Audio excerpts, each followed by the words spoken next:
Bonjour à toutes et à tous, et désolé pour ce démarrage un peu tardif. On a eu quelques petits problèmes de connexion de notre côté au CNRS.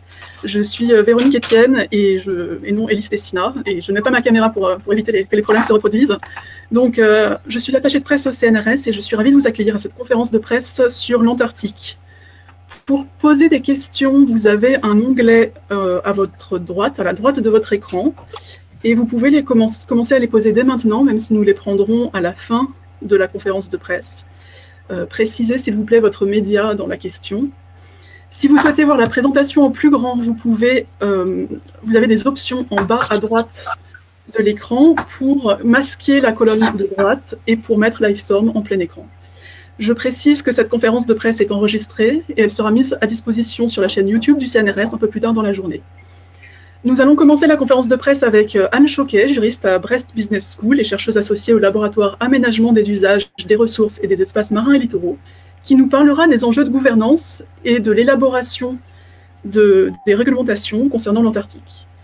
Puis Jérôme Chaplaz, glaciologue au CNRS et directeur de l'Institut polaire français, présentera le projet Beyond EPICA, qui a pour objectif de trouver de la glace vieille de 1,5 million d'années. Isabelle Charrier, bioacousticienne au CNRS, travaillant à l'Institut de neurosciences Paris-Saclay, nous parlera de ses travaux sur la communication entre mère et petit chez le phoque de Weddell. Nous enchaînerons avec Yann Roper-Couder, écologue au CNRS, du Centre d'études biologiques de Chizé, qui nous racontera comment il étudie certains animaux en tant que sentinelle de l'environnement. Jean Duprat, ensuite, cosmochimiste au CNRS, à l'Institut de minéralogie, de physique des matériaux et de cosmochimie, parlera du programme Micrométéorites en Antarctique. Et enfin, Laurent Chauveau, biogéochimiste et écologue au CNRS, dévoilera l'expérience immersive Antarctique, un laboratoire du futur dont il est le commissaire. Conçue par le CNRS, l'expérience sera déployée au pavillon France de l'exposition universelle de Dubaï à partir de 2021. Je précise aussi que Anne Choquet, Jérôme Chaplaz et Yann Roper-Couder font partie de la délégation française à la réunion consultative du traité sur l'Antarctique, qui est cette année accueillie et présidée par la France et démarre le 14 juin. Mais pour commencer, je laisse la parole à Antoine Petit, président directeur général du CNRS, pour quelques mots d'introduction. Merci beaucoup. Bonjour à tous et à toutes. Écoutez, je suis très heureux de pouvoir dire quelques mots d'introduction à l'occasion de cette conférence de presse qui est organisée avec l'Institut Paul-Émile Victor, et je salue son directeur, Jérôme Chaplaz, ainsi bien sûr que tous les collègues scientifiques qui nous ont fait le plaisir d'accepter de participer à cette conférence de presse. Donc vous le savez, depuis le traité de l'Antarctique, le traité de Madrid, le protocole de Madrid, signé il y a 30 ans, l'Antarctique est un continent de glace réservé à la nature et à la science, et ce protocole interdit l'exploitation de ces terres à d'autres fins que des fins scientifiques. Et donc, comme ça a été dit, la France va organiser 32 ans après, va présider 32 ans après sa dernière présidence, la réunion qui aura lieu du 14 au 24 juin, la 43e réunion consultative de traité de l'Antarctique, sera aussi l'occasion de fêter ces 30 ans. Et donc, c'est une occasion pour notre pays d'occuper le devant de la scène polaire antarctique. Et nous espérons que l'introduction pourra être faite par le Premier ministre, voire le Président de la République. Et donc, ça positionnera la France comme ce qu'elle est, c'est-à-dire un des pays majeurs dans la recherche polaire. Alors, nous ne sommes pas les seuls. Vous savez qu'il y a 31 États parties aujourd'hui qui opèrent 76 stations de recherche en Antarctique. Parmi ces 76, 16 sont opérés par des États européens et en fait 5 d'entre eux, la France, l'Allemagne, l'Italie, les Pays-Bas et la Pologne. Mais la France est le seul pays de l'Union européenne qui maintient en fonctionnement 2 stations permanentes, la station du Mont-d'Urville, mais aussi la station Concordia qui est co-gérée avec nos amis italiens. Donc nous sommes très clairement une puissance polaire, à la fois, bien sûr, pour notre histoire dans l'exploration des hautes altitudes au cours des derniers siècles, mais aussi par notre présence affirmée dans les îles subantarctiques, en Antarctique, mais aussi en Arctique. Et même si on n'aime pas beaucoup compter les publications, il faut quand même dire que nous figurons au 5e rang mondial en matière de publications scientifiques en Antarctique et au 2e en ce qui concerne l'impact de ces publications via les index de citation. Et donc, c'est clair que notre investissement scientifique aujourd'hui nous confère un poids politique certain au sein de la réunion consultative du traité de l'Antarctique. Et le fait d'avoir une position forte légitime nos prises de parole et notre position. Et donc, il est clair que ceci doit beaucoup à la recherche, à la qualité de la recherche qui est conduite. Et donc, vous allez avoir des exemples, des présentations des différentes recherches qui sont conduites. Et je crois qu'il est important de souligner que les conditions extrêmes que nous connaissons dans ces régions du monde ont finalement aussi un certain nombre d'avantages, puisque ça permet de conduire des recherches dans des conditions qui sont tout à fait extraordinaires. Et donc, vous avez entendu la liste des orateurs. On va parler d'écologie, on va parler de réchauffement climatique, on va bien sûr parler de glaciologie, d'astronomie, mais aussi de sismologie. Tous ces domaines sont étudiés en Antarctique. Et comme ça a été dit, c'est étudié d'abord dans une démarche de coopération, bien sûr, mais cela permet à la France de se positionner comme un des pays majeurs. Et puis, je finirai par là. Nous avons, le CNRS a eu la responsabilité, nous en sommes très, très fiers, de représenter la science française lors de l'exposition universelle de Dubaï, qui s'appelle l'exposition Dubaï 2020, mais qui aura lieu en 2021 et 2022, pour les raisons que vous connaissez. Et nous avons fait un choix qui peut sembler un peu étonnant, c'est à Dubaï, c'est de faire le choix de parler de l'Antarctique. Nous avons en effet considéré que c'était une belle occasion d'illustrer la devise, le thème de l'exposition universelle de Dubaï, qui est connecter les esprits, construire le futur. Et je crois que comme ça a été dit, l'Antarctique est aussi un témoin pour le futur, et donc montrer à tous les visiteurs du monde entier ce que nous faisons en Antarctique, mais aussi les sensibiliser au fait que ce futur, il nous appartient de le construire, fait que nous avons fait ce choix de l'Antarctique. Voilà, donc je vous remercie vraiment de votre présence aujourd'hui, et sans plus attendre, je vais laisser la parole aux scientifiques qui vont vous raconter des choses tout à fait passionnantes dans des domaines très divers, comme ça l'a été, comme j'ai eu l'occasion de le souligner. Merci beaucoup et bonne conférence de presse.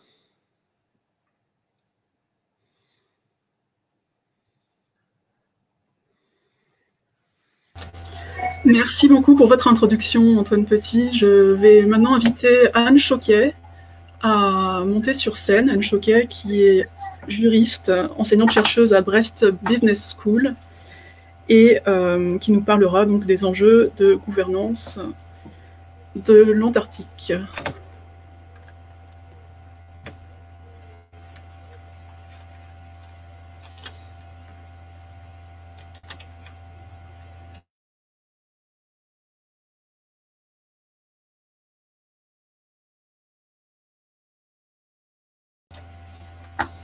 Alors, Anne Choquet, si vous voulez bien nous rejoindre.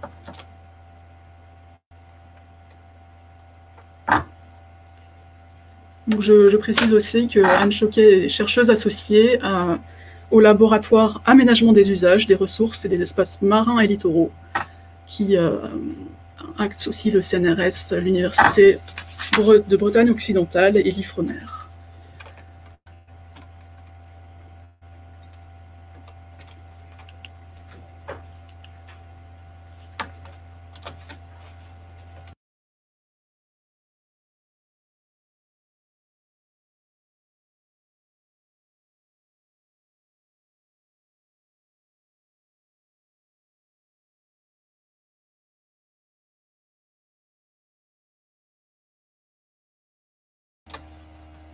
Alors manifestement, on a quelques problèmes de connexion à nouveau. Je vais voir avec Anne Choquet ce qui pose problème de son côté. Mais en attendant, on va passer la parole à...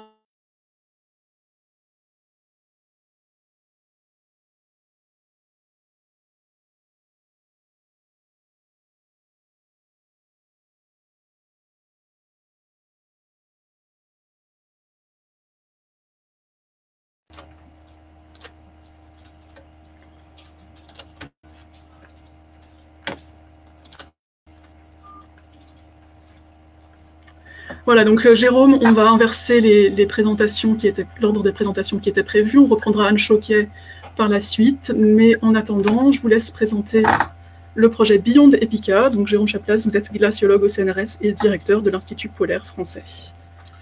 À vous. Bien, merci, bonjour à tous, j'espère que vous m'entendez bien. Donc mes propos vont être effectivement centrés sur le projet Beyond Epica, un gros projet européen qui a débuté officiellement le 1er juin 2019 pour une durée de 7 ans. En raison de la pandémie, l'Europe a accepté de le prolonger d'une année. Alors, de quoi il s'agit? Tout d'abord, quelques éléments d'introduction. Je pense que la plupart des journalistes connectés savent de quoi ils retournent. Quand on parle des archives glaciaires. Les archives glaciaires, ce sont ces fameuses carottes de glace que l'on fore au travers des grands glaciers, notamment en Antarctique et au Groenland, qui nous permettent de reconstruire le climat du passé, y compris la composition de l'atmosphère. Les carottes de glace sont le seul outil, la seule archive, qui permet d'avoir un accès très direct à l'atmosphère du passé. La carte en haut à gauche vous montre les points jaunes qui sont l'ensemble des sites où les différentes nations, jusqu'ici, ont conduit des opérations de carottage au travers du glacier antarctique, qui, je le rappelle, est gigantesque. L'Antarctique, c'est 14 millions de kilomètres carrés, sachant que l'Europe mesure environ 10 millions de kilomètres carrés. Le principal projet de carottage qui a amené la glace la plus ancienne, c'est le projet EPICA, projet européen EPICA, qui s'est déroulé sur le site de Concordia, que vous voyez en rouge sur cette carte. Il a donné accès à 800 000 ans d'archives climatiques et de la composition de l'atmosphère.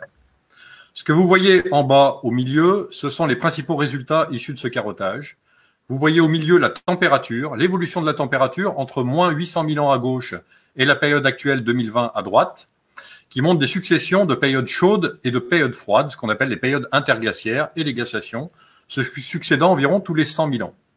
Ce que vous voyez en bleu au-dessus et en rouge en dessous, c'est l'évolution concomitante de la quantité de dioxyde de carbone et de méthane dans l'atmosphère, deux principaux gaz à effet de serre contribuant à l'évolution du climat. Ce que ces résultats ont montré, c'est que l'évolution des gaz à effet de serre dans l'atmosphère amplifie l'évolution naturelle du climat. Environ la moitié de l'amplitude des variations de température que vous voyez au milieu de ces courbes est due à l'effet amplificateur de l'évolution des gaz à effet de serre. Ce qu'elle a montré également, cette étude, c'est ce que vous voyez complètement à droite avec la marque 2020, c'est le fait que la quantité de ces gaz à effet de serre dans l'atmosphère aujourd'hui est très largement au-dessus des niveaux que l'on observait sur les derniers 800 000 ans. Alors, quel est l'enjeu aujourd'hui pour cette communauté?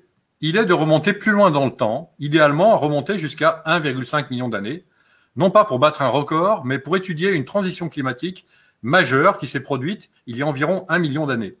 Ce graphique vous montre à droite les courbes que je vous ai montrées juste avant, à savoir l'évolution du dioxyde de carbone et de la température à partir du carottage EPICA. En bas, vous voyez en noir l'évolution du volume des glaces continentales, recouvrant donc les continents terrestres, reconstitués à partir d'informations issues des sédiments marins. Ce que vous observez dans cette courbe, c'est que la rythmicité des successions de périodes glaciaires où ce volume de gaz continental est important et les périodes chaudes, où il est minimum, a changé il y a environ 1 million d'années. Les derniers 800 000 ans sont caractérisés par un monde à 100 000 ans, des successions de glaciations et de périodes chaudes tous les 100 000 ans. Et quand on va au-delà de 1,2 million d'années, à gauche de l'écran, vous voyez que cette rythmicité est tout à fait différente, avec un rythme de l'ordre de 40 000 ans. Et entre les deux, entre 900 000 et 1,2 million d'années, la zone en rosé qui correspond à une transition. Or, on suppose que cette évolution est liée à la quantité de gaz à effet de serre présente naturellement dans l'atmosphère. Vous voyez dans ces quelques points en haut à droite les estimations de la quantité de CO2 présente dans l'atmosphère, estimées à partir de reconstitutions de proxy, de paramètres que l'on obtient dans les sédiments marins, qui ne sont pas directement la composition de l'atmosphère. Il y a une très grande incertitude dans ces mesures, et il s'agit aujourd'hui d'accéder directement à cette information sur la quantité de gaz à effet de serre présente dans l'atmosphère, à l'époque au-delà de 1 million d'années, pour comprendre ce qu'on appelle dans notre jargon la sensibilité climatique, la réponse du système climatique à une évolution des gaz à effet de serre. Alors, obtenir une telle carotte de glace, il ne s'agit pas seulement d'obtenir l'évolution des gaz à effet de serre, à savoir le gaz carbonique, le méthane ou le protoxyde d'azote N2O, ainsi que leurs isotopes qui permettent de connaître les causes de l'évolution de ces gaz à effet de serre. Mais à partir de cette même carotte de glace, on pourra reconstituer la température et les précipitations en Antarctique au-delà de 800 000 ans, l'origine de la vapeur d'eau ayant amené à la fabrication des flocons de neige puis de la glace, l'altitude de la calotte de glace, les conditions de glace de mer entourant l'Antarctique dans un monde à 40 000 ans. On dispose de traceurs chimiques dans les glaces pour reconstituer ce paramètre. Également l'histoire de l'érosion continentale grâce à un traceur qui s'appelle le CF4. C'est une information importante parce que l'érosion continentale et son évolution au cours du temps est l'autre hypothèse expliquant cette bascule entre un monde à 40 000 ans et un monde à 100 000 ans. On pourra également reconstituer la température moyenne de l'océan mondial en mesurant les gaz rares dans les petites bulles d'air que vous voyez, les petits points blancs dans cette coupe de carottes de glace dans la photo à gauche. Et on pourra également accéder aux anomalies magnétiques grâce aux isotopes des gaz rares. Donc toute une panoplie de mesures tout à fait possibles à partir de cette nouvelle carotte de glace. La question suivante, c'est évidemment où trouver en Antarctique la glace suffisamment ancienne qui puisse remonter à 1,5 million d'années en bon ordre stratigraphique. Vous avez l'image à gauche qui vous rappelle la carte de l'Antarctique avec donc encore une fois 14 millions de kilomètres carrés. Et pour rechercher une aiguille dans une botte de foin, en fait, on a focalisé sur deux zones. La zone que vous voyez en haut qui correspond au site de Dome Fuji où les Japonais ont carotté il y a quelques années. Donc une étude radar sur un secteur très large autour de cette zone-là. Et l'autre zone beaucoup plus restreinte, c'est autour de la station Concordia, le petit point rouge que vous voyez en bas à droite de cette image antarctique. Les conditions en fait qu'il faut trouver sur le site pour obtenir cette glace de 1,5 million d'années, elles sont marquées au-dessus. Il faut une faible accumulation de neige, que peu de neige tombe chaque année à la surface du site en question, que le glacier s'écoule lentement, de manière à ce que les couches internes du glacier ne se déforment pas. Il faut surtout qu'il n'y ait pas de fusion à la base du glacier. S'il y a de la fusion à la base du glacier, les couches les plus anciennes auront fondu et disparu à tout jamais. Et les résultats de la modélisation de l'écoulement du glacier doivent être favorables quand on prend les conditions de ce site. Tout ça nous amène à focaliser sur l'Antarctique de l'Est. Et au travers d'un projet Beyond Epica qui s'est déroulé pendant les 3 dernières années 2016-2019, on a conduit à 10 pays européens un gros travail de reconnaissance qui conduit à l'image du milieu. C'est la focalisation sur la zone de Concordia. Vous voyez en bas le point qui marque Concordia Station. C'est la localisation de la station sur le point culminant de la calotte de gaz qui s'appelle le Dôme C. Et vous voyez en haut un autre point culminant qui s'appelle le Little Dome C, le petit Dôme C, autour duquel on a conduit des campagnes radar extrêmement détaillées à une résolution subkilométrique. Vous voyez à droite le résultat d'un profil radar avec des échos internes qui vous montrent les couches de glace que l'on peut ramener jusqu'au site de Concordia pour déterminer déjà l'âge des couches les plus anciennes, sachant que la partie la plus profonde de ces écho-radars n'est pas interprétable et donc dépend au niveau de son estimation de l'âge des outils de modélisation. Zoomons sur la zone en question. Vous voyez que l'échelle aujourd'hui, avec cette image, est tout à fait zoomée puisque la barre en bas à droite vous correspond à 4 km de longueur. Ce que vous voyez sur cette image, c'est une image du socle rocheux en dessous du glacier, sous 2500 à 3000 mètres d'épaisseur de glace, obtenue par les écho-radars. Qu'est-ce qu'on voit? On voit les zones en bleu où le socle rocheux est en dessous du niveau de la mer et les zones en marron beige correspondent à des espèces de hauts plateaux avec la zone A, B et C qui correspondent à des zones favorables pour éviter de la fusion au contact du socle rocheux et obtenir la glace la plus ancienne. Et le consortium Beyond Epica a choisi le point B que vous voyez ici, entouré de rouge, très précisément avec une résolution littéralement à quelques centaines de mètres sur le choix du site. Les petits traits bleus que vous voyez entre les zones de haut plateau, ça correspond à des zones où on a observé des lacs sous-glaciaires qui nous disent que clairement, le glacier fond au contact du socle rocheux dans ces endroits-là. Il faut absolument les éviter. Alors maintenant qu'on a choisi le site, la logistique sur place, on doit faire en sorte que des chercheurs et des techniciens puissent travailler sur cette zone pendant plusieurs années. C'est le travail conduit par l'Institut polaire français et son homologue, le PNRA italien. Vous voyez ici une photo du camp, situé à 40 km de Concordia, tel qu'il est aujourd'hui.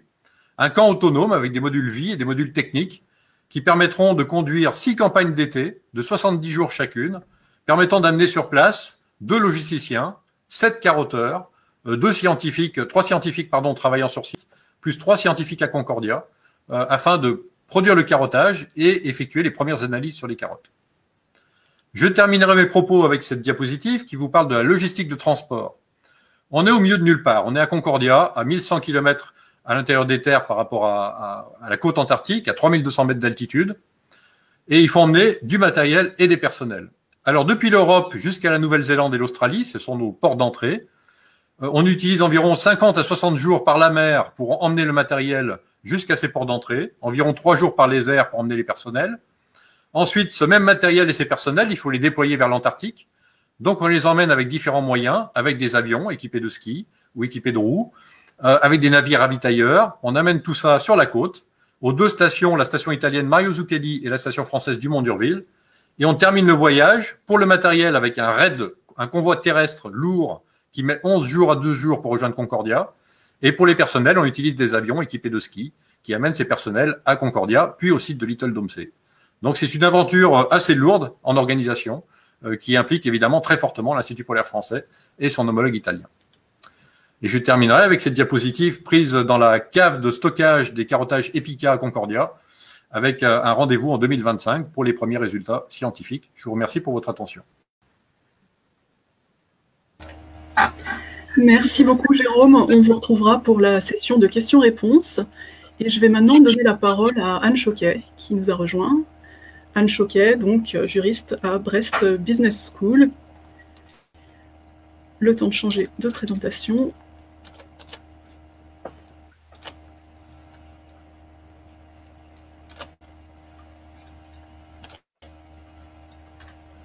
Voilà, Anne, je vous laisse la parole. Ok, merci. Je suis ravie d'être avec vous aujourd'hui.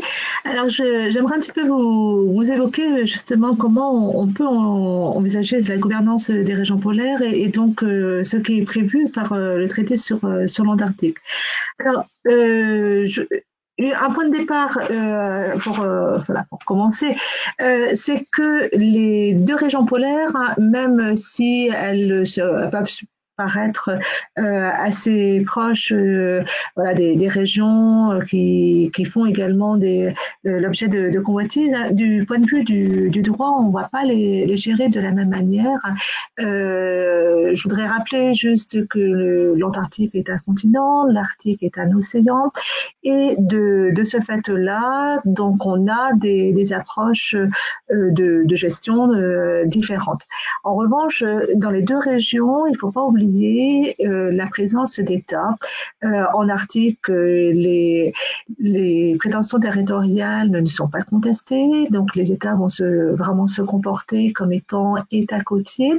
Pour l'Antarctique, on a une approche un peu différente. On n'a pas du tout la même conception du territoire. On a des États qui ont des prétentions territoriales et face à eux d'autres qui vont accepter ces prétentions territoriales ou au contraire les refuser.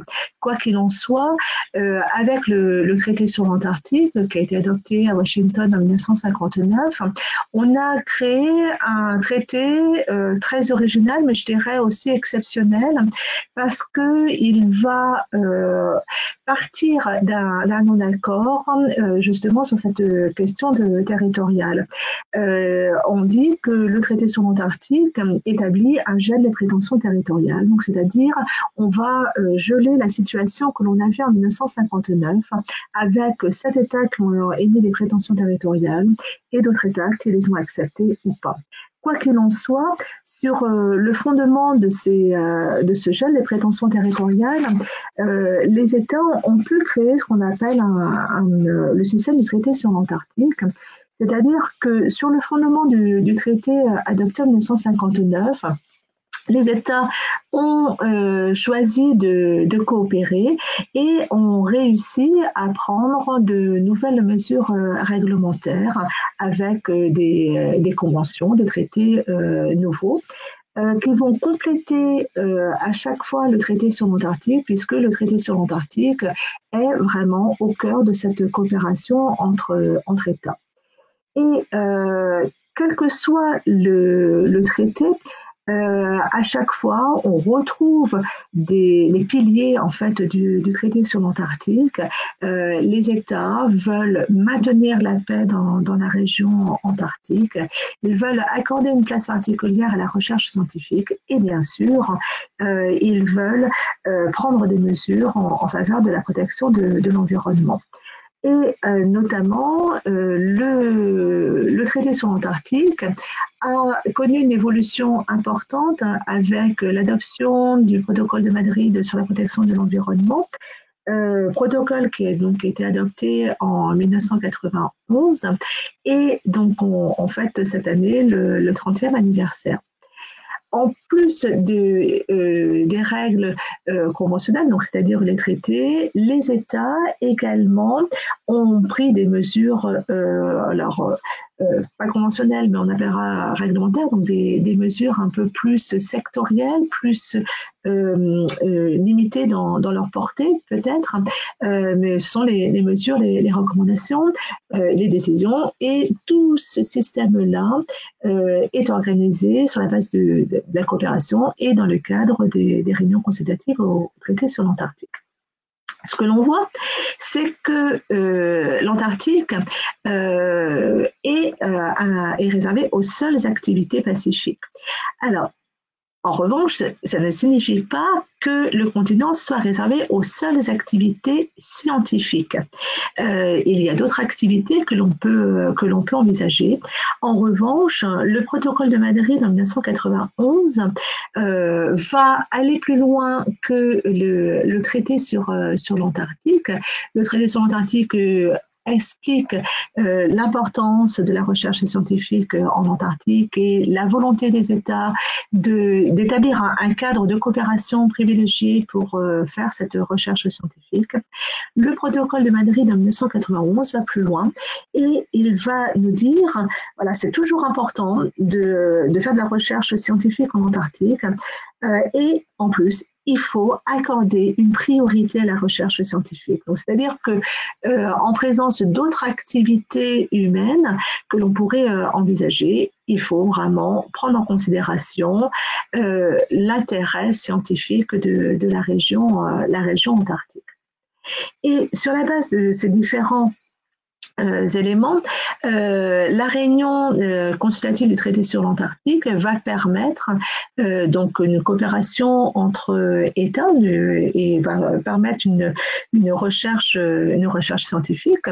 C'est sur le fondement du traité sur l'Antarctique, par exemple, et grâce au gel des prétentions territoriales, que l'on va pouvoir établir des stations scientifiques. Donc, c'est-à-dire que les stations scientifiques, finalement, on va les retrouver à des endroits où l'intérêt scientifique est reconnu. En fait, on va moins se préoccuper de savoir où fait-on cette station. La question territoriale, contrairement à d'autres régions du monde, la question de l'approche territoriale n'est pas prioritaire dans le choix d'établir une station à tel endroit ou à un autre endroit. Ce qui est important, c'est véritablement l'intérêt scientifique.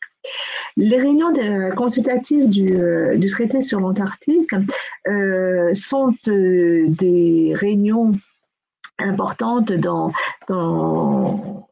cette coopération entre États.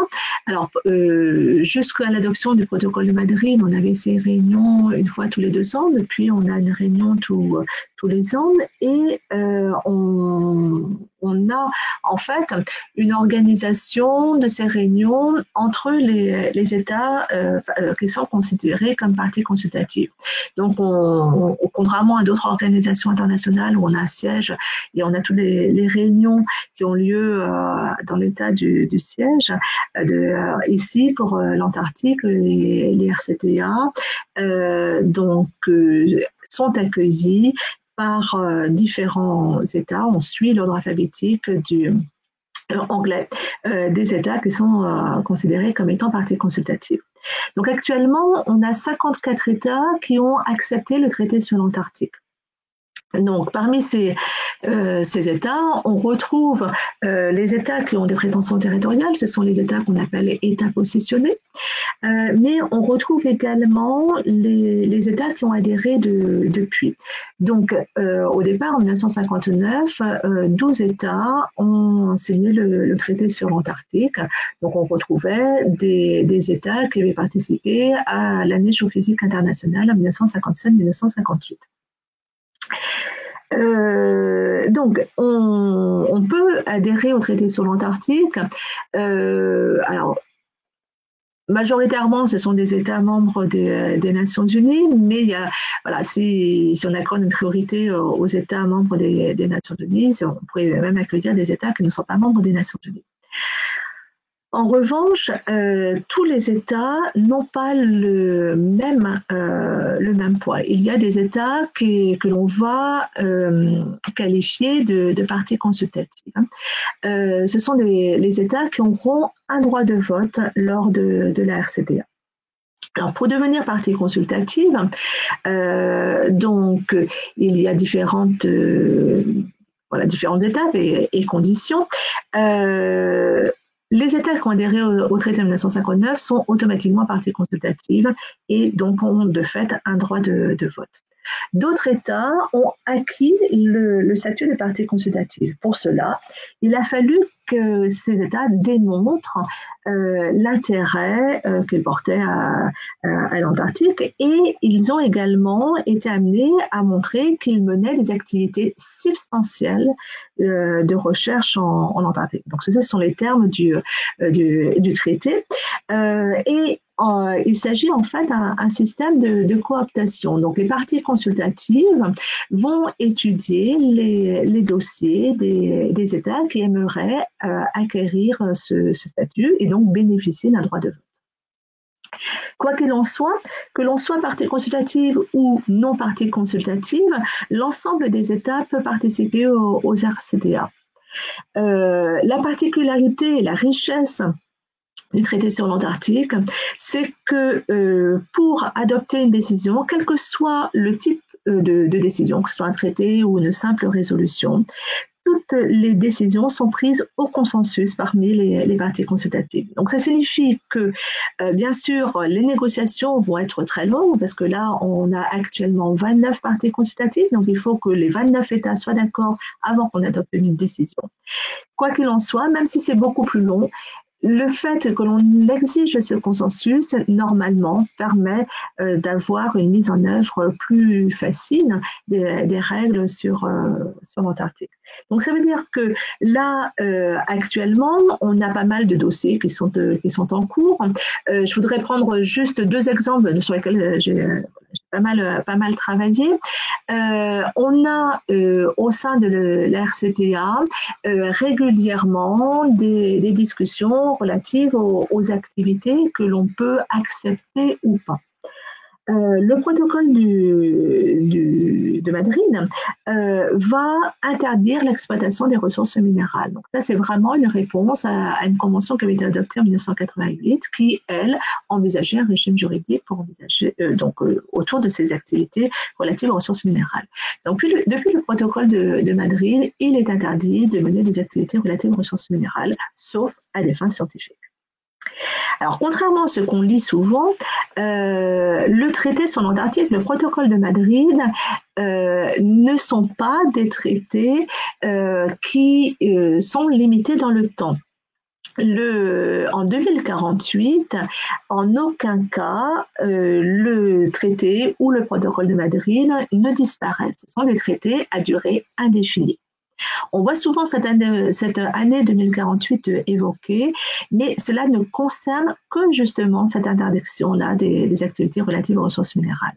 En fait, actuellement, on pourrait très bien envisager de remettre en cause, de lever cette interdiction. Actuellement, il faudrait un consensus des parties consultatives. 50 ans après l'entrée en vigueur du protocole de Madrid, on peut envisager une autre procédure qui semble plus légère, puisqu'elle ne demande pas un consensus. En revanche, même si on va vers un système de majorité, il ne faut pas oublier toutes les conditions qui existent sur cette levée. Il faudrait par exemple un régime juridique relatif à ces activités. Il faudrait également un consensus des parties consultatives qui étaient parties consultatives à date d'adoption du protocole. Donc à ce moment-là, on était 26 parties consultatives, alors qu'actuellement nous sommes 29 parties consultatives. Donc il y a vraiment des conditions très, très strictes. Et il y a un autre sujet également qui vraiment au cœur des discussions des RCTA, alors il y en a bien plein d'autres, mais j'en ai pris que 2, c'est la question du tourisme. C'est une problématique qui est étudiée régulièrement au sein de l'RCTA, puisque on assiste en Antarctique non seulement à une augmentation du nombre des touristes en Antarctique, mais également à une diversification des activités. Donc on n'a plus que voilà du tourisme de croisière. Alors c'est toujours principalement l'activité touristique que l'on a dans la région, mais on a également d'autres activités, je sais pas, du kayak, de la plongée, plein d'autres activités. Quoi qu'il en soit, ces activités, comme toute activité humaine en Antarctique, il va falloir les gérer. Et pour le tourisme, il va falloir justement réfléchir à l'adoption de règles, voilà, sur des modifications de règles que l'on a, où on cherchera à les adapter, parce que les activités touristiques, il ne faut pas négliger le fait que, et notamment en raison de cette diversification des activités, il va falloir prendre en considération les risques pour la sécurité humaine et les risques, bien sûr, pour la protection de l'environnement. Donc là, ce sont les thématiques sur lesquelles les juristes travaillent beaucoup, c'est de voir comment on peut adopter de nouvelles règles et comment on va faire en sorte que ces règles-là soient mises en œuvre pour qu'elles soient le plus efficaces possible. Voilà, des exemples de réglementation qui sont issus d'une coopération très originale, mais également une forte coopération qui est née d'une coopération avant tout scientifique, mais les États veulent gérer néanmoins toutes les activités humaines que l'on pourrait envisager, puisqu'en Antarctique, seules des activités pacifiques peuvent être envisagées. Donc on peut envisager d'autres activités que les activités scientifiques. Voilà un petit peu ce que je voulais vous raconter. Merci beaucoup Anne pour cette présentation. On vous retrouvera pour les questions-réponses. Et je vais maintenant inviter Isabelle Charrier à nous rejoindre sur scène.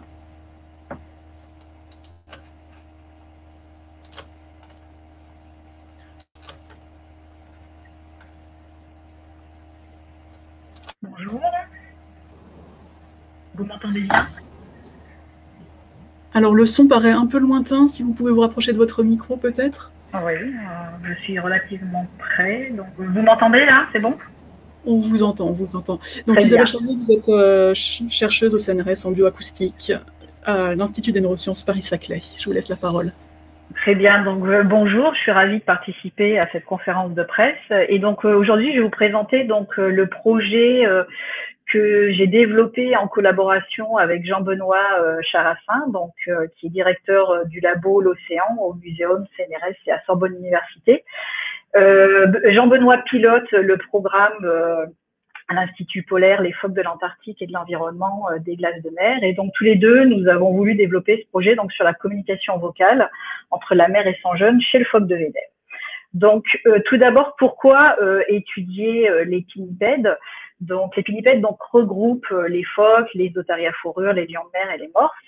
Et donc c'est un modèle mammifère très intéressant pour étudier la communication acoustique, puisque ils utilisent donc les vocalisations dans de très nombreuses interactions sociales, que ce soit le soin aux jeunes, la défense territoriale, l'alerte aux prédateurs.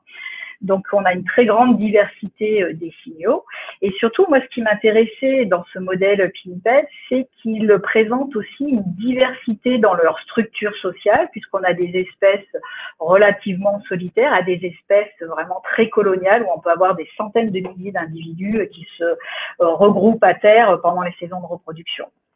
Ces différentes structures sociales amènent aussi à une différence dans leur système de reproduction, puisqu'on va avoir des espèces plutôt monogames, alors on dit monogames en série, à une polygynie vraiment extrême, où là on va avoir des mâles qui vont pouvoir se reproduire avec plus d'une vingtaine de femelles chaque année. Donc, ce projet sur les phoques de Weddell, en fait, s'inscrit dans un programme plus large de recherche que je mène, qui consiste à comprendre les relations entre les structures sociales et les stratégies de communication que ces pinnipèdes ont développées, c'est-à-dire comprendre quelles sont les adaptations qu'ils ont développées pour répondre à leurs contraintes sociales, mais aussi aux contraintes environnementales. Donc plus précisément, donc le phoque de Weddell est intéressant puisque c'est un phoque que l'on trouve plutôt qui vit en petits groupes. On a aussi pour les femelles vont allaiter leurs petits sur plutôt une courte durée, qui va durer entre 4 et 6 semaines. Et pendant ces 6 semaines donc d'allaitement, on va avoir aussi des absences de la mère très courtes pour aller en mer se nourrir. À partir de 2 semaines, les mères vont aussi attirer leurs petits dans l'eau, où là, les petits vont pouvoir aussi nager un peu avec elles et apprendre probablement aussi à se nourrir en mer. Donc, notre première idée était de voir si il y avait une production vocale sous-marine entre la mère et son jeune, de façon à garder ce contact, puisque pendant ces 6 semaines, la mère est quasiment en contact presque permanent avec son petit. Et ce qui nous a intéressé aussi, c'est de voir est-ce que les femelles ont développé aussi une production vocale sous-marine autre que ces cris entre la mère et son petit, puisque jusqu'à présent, on sait que les phoques de Weddell ont une production vocale très soutenue en sous-marin, mais elle était jusqu'à présent surtout attribuée aux mâles qui défendent un territoire sous la glace. Et donc, nous avons voulu voir effectivement si les femelles n'étaient pas aussi capables d'avoir un répertoire vocal assez complexe. Donc, pour cela, nous avons mené une étude pilote en 2017 où là, nous avons déployé sur 3 femelles allaitantes des petites balises acoustiques. Donc, ici, sur la photo, vous allez pouvoir voir, donc, il y a une balise qui a été posée au niveau de la tête. Donc là, c'est plus une balise que Jean-Benoît utilise pour avoir, par exemple, des profils de plongée, aussi des données environnementales au niveau de l'océan. Et la balise que vous pouvez voir sur le dos, et là, est un hydrophone, donc qui va nous permettre d'enregistrer les vocalisations produites par cette femelle. Donc, nous avons pu justement suivre en direct un petit peu les productions vocales, à la fois de la mère, mais aussi de son petit, lorsqu'ils sont tous les deux dans l'eau. Donc là, je vais vous présenter quelques enregistrements que nous avons pu obtenir. Et donc, la première vidéo qu'on va vous présenter.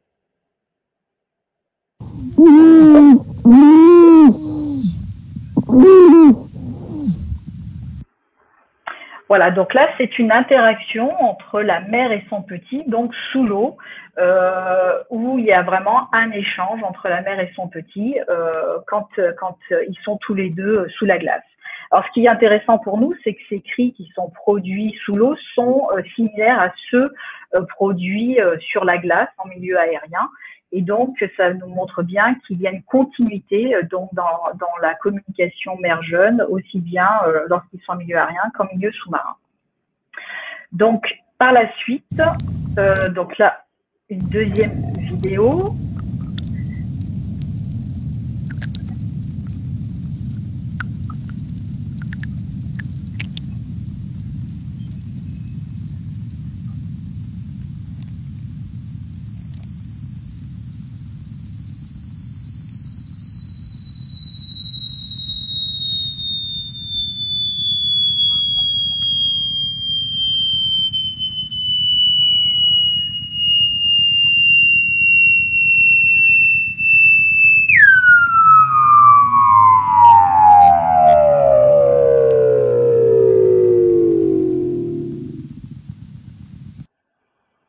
Alors, dans cet extrait, qui peut paraître assez surprenant, mais c'est bien donc c'est un trill qui est produit donc par la mère.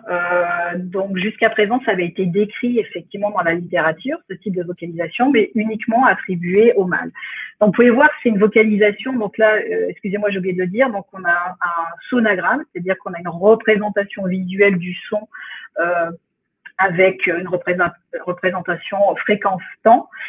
Donc, vous avez pu au départ, vous voyez, c'est un son très aigu puisqu'il commence à 13 kHz. Donc, vous avez pu ne pas entendre ce son puisque c'est quand même assez haute fréquence. Et vous pouvez voir donc cette diversité dans la gamme de fréquences. Donc, c'est des sons qui sont assez surprenants. Mais en tout cas, ce qui est intéressant pour nous, c'est de voir que ces femelles étaient capables aussi de produire ce type de son qui était attribué jusqu'à présent au mâle. Dans la troisième vidéo, pardon, vous allez pouvoir aussi découvrir un autre type de vocalisation.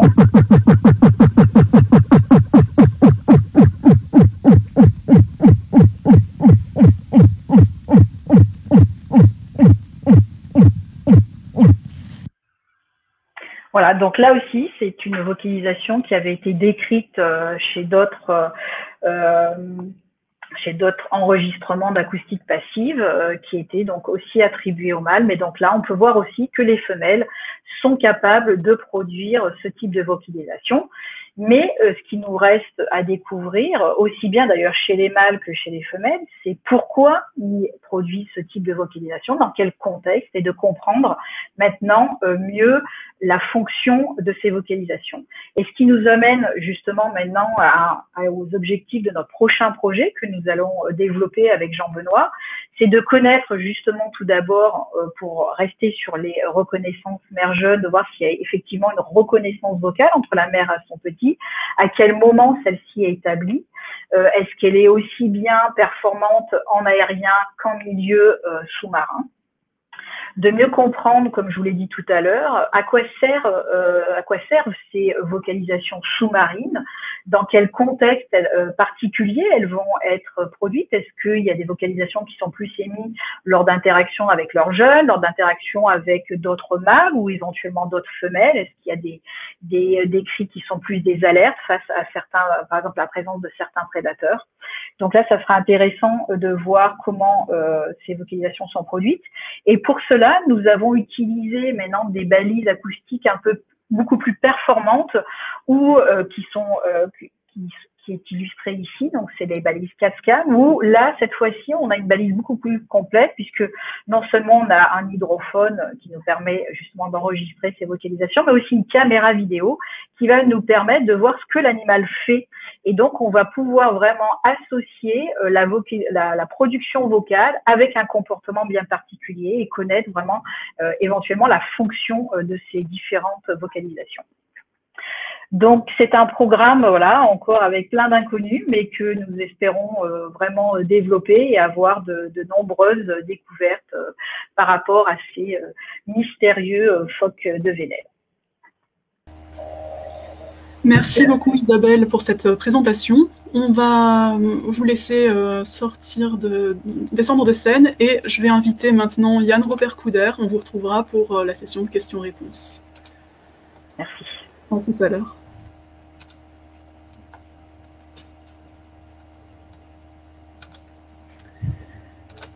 Alors Yann Robert Couder, vous êtes écologue au CNRS, au Centre d'études biologiques de Chizé. Et je vais charger votre présentation. Vous allez donc nous parler des espèces éco-indicatrices et comment elles nous permettent de suivre l'état de l'environnement. Je vous laisse la parole. Merci beaucoup. Bonjour à tous et merci pour l'invitation à cette conférence de presse. Donc effectivement, je vais vous parler, on va rester dans la gamme d'animaux que Isabelle vient de nous présenter avec des grosses espèces, des espèces qu'on appelle les prédateurs supérieurs ou mésoprédateurs. En fait, quand on travaille sur les écosystèmes, la première chose à faire, c'est d'arriver à identifier, mesurer, quantifier la biodiversité.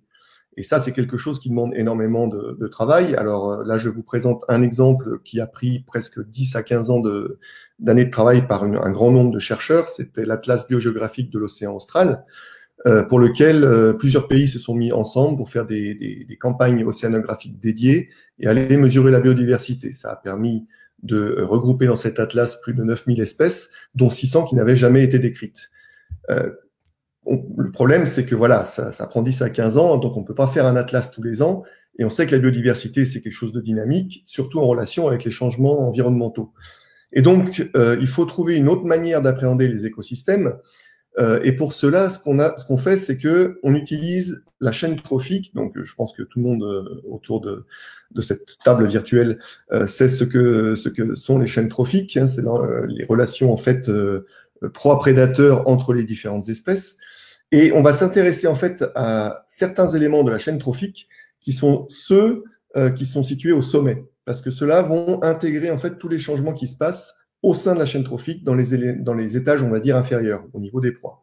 Donc tous les changements environnementaux, tous les changements d'impact anthropique vont être mesurés au niveau des prédateurs. Et parmi ces prédateurs supérieurs, donc là vous en avez quelques silhouettes qui sont illustrées, parmi ces prédateurs, ceux qui sont particulièrement intéressants sont ceux que l'on peut suivre à terre. Les manchots, les oiseaux marins, les albatros, les pinnipèdes, donc dont nous parlait Isabelle, sont des espèces qui reviennent régulièrement à terre pour se reproduire, pour muer ou simplement des fois pour se reposer. Ce qui fait que, bien qu'ils dépendent essentiellement du milieu marin, on peut les mesurer, on peut les voir, on peut les équiper avec les balises, par exemple, dont parlait Isabelle, et dont je vais vous parler un petit peu plus tard. On peut donc faire ce suivi des populations. Et le suivi des populations, c'est une spécialité française. Là, je voudrais insister un peu sur le côté, l'importance de ces suivis à long terme, parce que c'est vraiment ce qui fait qu'on peut comprendre comment les écosystèmes évoluent ou comment ils s'adaptent aux changements physiques. Le CNRS a de nombreux observatoires au niveau des sciences de l'univers, les OSU, et on a également au niveau biodiversité ou au niveau biologique des observatoires qui sont les zones ateliers. Donc, tous ces observatoires ont pour but d'accumuler un grand nombre de données qui sont une image en fait de l'écosystème dans le temps. Le plus connu, mais il y en a beaucoup. Là, je n'en présente qu'un, mais il y en a beaucoup de ces suivis au long terme, et ce ne sont pas seulement des suivis de population. Ça peut être des suivis d'activité en mer, d'écophysiologie, etc. Mais peut-être le plus emblématique, c'est ce suivi de la population de manchots empereurs qui a lieu à Dumont-d'Urville depuis 1952. C'est une base de données qui est unique au monde et que beaucoup de gens nous envient et utilisent par contre pour mieux comprendre ce qui se passe chez eux. Donc vous voyez ici le suivi de la population en noir depuis les années 1952 jusqu'à présent. Et puis à partir de nos années actuelles, des simulations. Donc on utilise les scénarios du GIEC, du Groupement d'intérêt pour l'étude du climat, qui vont nous donner un peu une idée de comment les conditions environnementales vont changer. Et à partir de là, en connaissant très bien sur ce long terme les paramètres démographiques de la population, on peut faire des scénarios de comment elle va évoluer. Vous voyez que la plupart des scénarios ne sont pas vraiment positifs pour le manchot empereur, même si quelques-uns proposent que la population pourrait se maintenir si jamais, évidemment, on arrive à diminuer l'impact du changement climatique sur l'ensemble de la planète et pas seulement sur l'Antarctique. Alors, parce qu'on est capable de faire des modèles très robustes, comme je l'ai dit, les autres personnes qui travaillent sur d'autres populations, les autres groupes de recherche internationales vont s'intéresser à nos modèles, ils vont essayer de les appliquer sur leur population, et ça va nous permettre d'avoir une vision panantarctique, en fait, des situations, de la situation du manchot empereur à venir dans les 100 prochaines années. Comme vous pouvez le voir ici, on a des populations gagnantes et des populations plutôt perdantes. Une dernière publication de ce groupe un peu d'experts internationaux qui s'intéressent plus particulièrement au manchot empereur a montré que si on arrivait à rester dans le protocole, pas le protocole, mais l'accord de Paris sur la réduction des gaz à effet de serre, on pourrait arriver à diminuer le nombre de populations que vous voyez en orange ou rouge sur cette carte. Donc c'est vraiment important finalement d'arriver à bien montrer qui va être le plus impacté, où et comment on peut faire pour réduire ces impacts. Alors, je vous ai parlé de ce qu'on fait à terre. En mer, vous l'avez vu, il y a des balises qui peuvent être fixées sur les animaux et qui vont nous renseigner sur ce que fait l'animal à terre. En mer. C'est ce qu'on appelle le biologuing, d'une manière générale. Le biologuing, c'est un mot qui est maintenant un peu entré dans les mœurs et puis surtout qui s'est énormément développé internationalement puisqu'on a maintenant une société internationale du biologuing. Donc ça correspond à quoi? Ça correspond à mettre des balises souvent miniatures. Ça dépend effectivement de ce qu'on veut mesurer et de la taille aussi de l'animal sur lequel on travaille, et qui vont donc nous donner un résumé de l'activité de prospection, notamment alimentaire en mer, mais pas que. Et donc ce sont les mécanismes qui vont nous permettre de comprendre les changements que l'on observe dans les populations à terre, comme ce que je viens de vous montrer.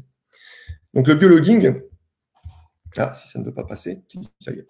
Le biologuing, ça peut se faire comme nous on le fait à Dumont-d'Urville avec l'aide de l'Institut polaire français et ce depuis plus de 10 ans. Ça peut nous permettre d'accumuler des données chaque année sur une espèce et de voir un peu comment elle réagit en fonction de l'état de la glace. Ici, vous avez plusieurs trajets de Manchot Adélie qui sont superposés à une carte des glaces en décembre 2017. Mais alors, ce qui est intéressant, c'est que via des organismes, des institutions internationales comme le Comité scientifique pour la recherche antarctique, si on se retrouve avec tous les chercheurs qui font ce type d'approche autour de l'Antarctique, on peut faire un espèce de pool de toutes ces informations, prendre toutes les espèces potentielles de prédateurs sur lesquels il y a eu du tracking, mettre ces données ensemble, et c'est ce qu'on vous montre ici, c'est l'analyse rétrospective des données de tracking de l'Antarctique, qui permettent de couvrir en fait l'ensemble de l'océan austral avec des données, des informations. Et ça nous permet notamment de montrer quelles sont les zones qui sont utilisées par plusieurs espèces en même temps. Non pas espèce par espèce, mais les zones où toutes les espèces se regroupent et vont aller se nourrir. Parce que là, ça veut dire que ces aires dans lesquelles on trouve toutes ces espèces seront des aires riches, il y aura beaucoup de proies, mais surtout en proies variées. Parce que chacun de ces prédateurs a des besoins alimentaires différents. Certains vont aller chercher des crevettes, d'autres vont aller chercher des céphalopodes, d'autres vont aller chercher des poissons. Donc les zones que vous voyez plutôt en jaune, vert clair sur cette carte montrent les zones où un plus grand nombre de prédateurs se retrouvent pour se nourrir. Et donc, ça nous donne une indication sur les zones qui méritent peut-être une protection plus rapide ou plus importante, ou en tout cas plus pertinente. Là, je vous ai mis sur cette carte où on retrouve effectivement les aires écologiquement importantes, les zones qui sont soit déjà désignées comme des aires marines protégées en orange, ou celles pour lesquelles on aimerait que cela devienne des aires marines protégées en rose. Et donc ça, ce sont des sujets de discussion que l'on a à la Commission pour la conservation de la faune et de la flore marine antarctique, mais également aussi au sein du traité. Alors, quand on équipe les animaux avec des balises, ça peut nous permettre, comme je viens de vous le montrer, d'avoir des informations biologiques, d'aller chercher un peu ce que fait l'animal, mais on peut se servir de l'animal aussi pour acquérir des données qui ne sont pas faciles à obtenir lorsque l'on parle du milieu marin. Ici, vous avez en milieu une carte qui va à gauche des îles Kerguelen jusqu'au continent antarctique à droite, qui est le liseré blanc que vous voyez sur la droite. Entre ces deux éléments, il y a plus de 2000 km de distance, vous avez des trajets réalisés par un éléphant de mer, donc ce sont les animaux que l'on voit sur le côté, qui étaient équipés avec une balise qui enregistrait ici la température et la salinité.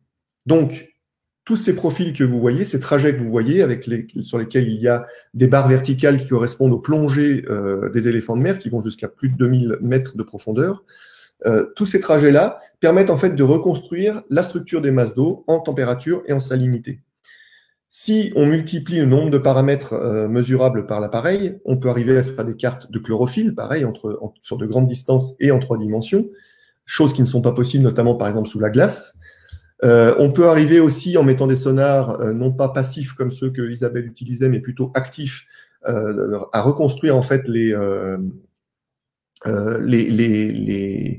proies qui sont rencontrées par les éléphants de mer. Ici, vous avez des traces de poissons. Et toutes ces approches-là dont je vous parle, c'est quelque chose de très important puisque 80% des profils océanographiques au sud de 60 degrés de latitude sud sont échantillonnés par des phoques austraux. Donc, c'est non loin d'être négligeable et ça permet de complémenter justement toutes les mesures qui sont faites classiquement par des bateaux ou des balises, ou des bouées, pardon.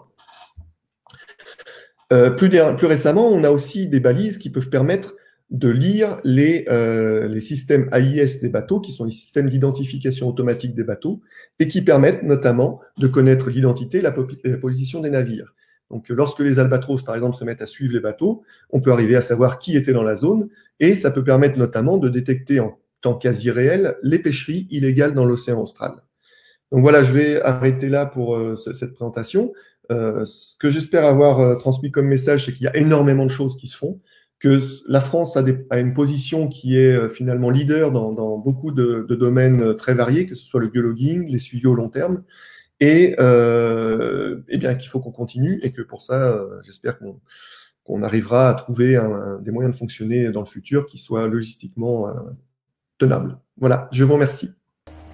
Merci beaucoup Yann pour cette présentation.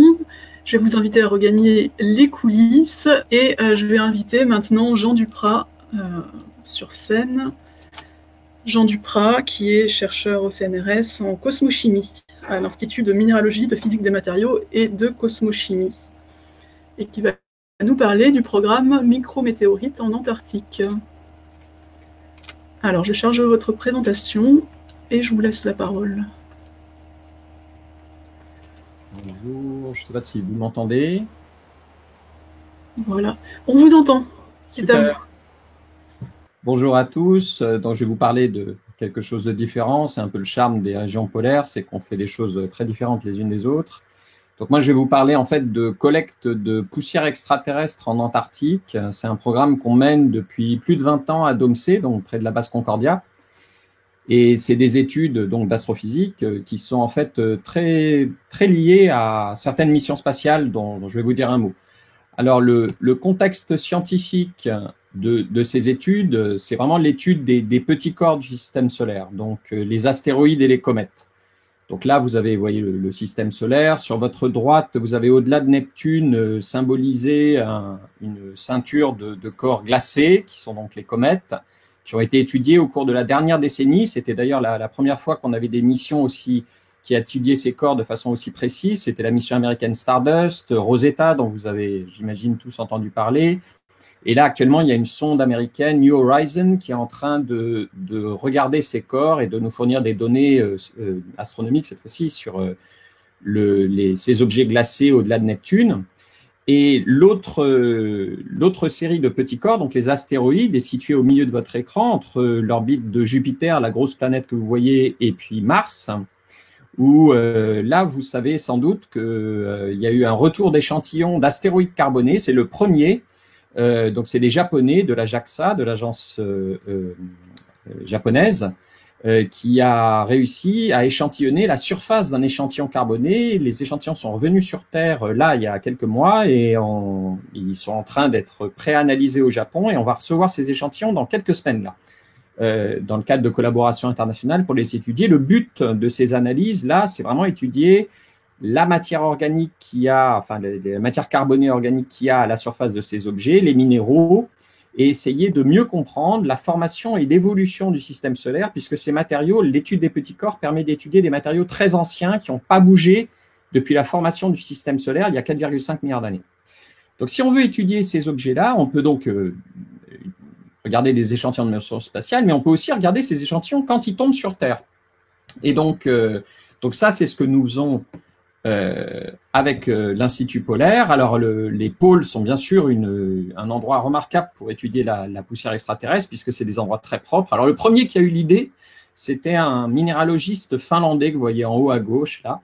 Alors, comme souvent dans ce genre de sciences naturelles, les premières idées datent en fait du 19e, et puis il faut attendre le 20e siècle pour que vraiment les programmes scientifiques démarrent réellement, au sens d'observation très précise des objets. Donc ça a démarré dans les années 80 grâce au travail pionnier de Michel Morette, d'abord au Groenland, puis en Antarctique, sur les côtes de Terre Adélie, donc près de la base de Dumont-d'Urville, de l'IPEV, plus précisément d'ailleurs à Cap Prudhomme, qui est juste à côté, où ils ont collecté des premières micrométéorites que vous voyez en bas, qui étaient principalement des objets fondus ou alors partiellement fondus. Et puis, depuis 20 ans, nous, on a démarré donc un programme au centre de l'Antarctique, à Domsé. Alors, Domsé, vous avez déjà vu cette carte plusieurs fois, c'est un endroit très particulier, donc c'est dans les régions centrales antarctiques, et pour la matière extraterrestre, c'est juste un endroit absolument fabuleux, parce que c'est un endroit qui est totalement protégé des poussières terrestres dans la gamme en taille où nous travaillons. Les poussières terrestres, en fait, n'arrivent pas là, d'abord parce que l'Antarctique est protégé par de vastes océans qui ne produisent pas de poussière, et ensuite parce que comme Jérôme Chaplas vous l'a dit, il y a plus de 3 km de glace, donc on est totalement isolé du lit rocheux et le régime de vent dominant souffle du centre vers l'extérieur. Donc en fait, c'est une salle blanche naturelle. Donc ce que nous faisons à Domsé depuis 20 ans, c'est que nous collectons de la neige très très propre dans des tranchées, nous la fondons, nous la filtrons et vous voyez le filtre au centre de l'écran avec des petits points noirs. Et ces petits points noirs, l'essentiel de ces poussières sont extraterrestres. C'est pratiquement le seul endroit sur Terre où on peut mener des collectes comme ça, où l'essentiel des poussières qu'on trouve sont d'origine extraterrestre. Alors, ces poussières à Domsé sont particulièrement bien préservées. Et là, vous voyez en haut à gauche une image de ces poussières qu'on a trouvées à Domsé. Alors, il n'y a qu'à Domsé qu'on trouve ces poussières. On est en fait les seuls à avoir des poussières aussi préservées parce que, vous voyez, le grain, en fait, donc il fait un peu moins d'un dixième, centième de millimètre. Son aspect, comme vous pouvez le constater, est très floconneux. En fait, ce sont des grains qui sont très fragiles. Donc, ils tombent partout sur Terre, mais ils sont très rapidement détruits. Et à Domsé, pourvu qu'on ait la bonne technique de collecte, ils tombent dans une neige, ils sont très, très protégés. Et si on leur fait pas de contraintes mécaniques, on arrive à trouver ces grains. Et ces grains sont remarquables parce qu'ils nous permettent d'avoir accès à ce qu'était la matière dans l'espace interplanétaire. sont des grains qui ont survécu à l'entrée atmosphérique. D'ailleurs, on ne comprend toujours pas très bien comment ils ont pu survivre, mais on constate qu'ils ont survécu. Alors ensuite, on va analyser ces grains, et alors ça, c'est l'essentiel de notre travail. Ils sont analysés en laboratoire avec des techniques de pointe, donc il y a plein d'instruments dans le cadre de collaboration nationale et internationale. Donc, on va regarder le grain global, mais on va aussi regarder à l'intérieur toutes les phases minérales et organiques qui le constituent. Et donc, vous voyez qu'on peut aller jusqu'à quelques dizaines de nanomètres, voire même jusqu'au nanomètre pour certaines analyses les plus pointues.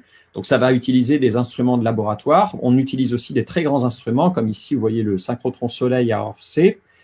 Et on va regarder la composition de ces grains. Et là, on arrive à voir dans ces grains qui constituent la matière extraterrestre toute la diversité de la matière primitive du système solaire. Et en particulier, on arrive à trouver des phases qui datent vraiment de la naissance du système solaire, c'est-à-dire que ce sont des phases qui se sont formées, qui se sont agrégées au moment où les planètes n'existaient pas encore dans le disque de gaz et de poussière qui entourait la jeune étoile. On trouve même d'ailleurs des phases qui prédatent du système solaire, c'est-à-dire des phases qui ont condensé dans des enveloppes d'étoiles qui existaient avant le Soleil. Donc c'est vraiment, là on remonte dans le temps et on essaye de comprendre la matière dont finalement les planètes et nous-mêmes nous sommes issus.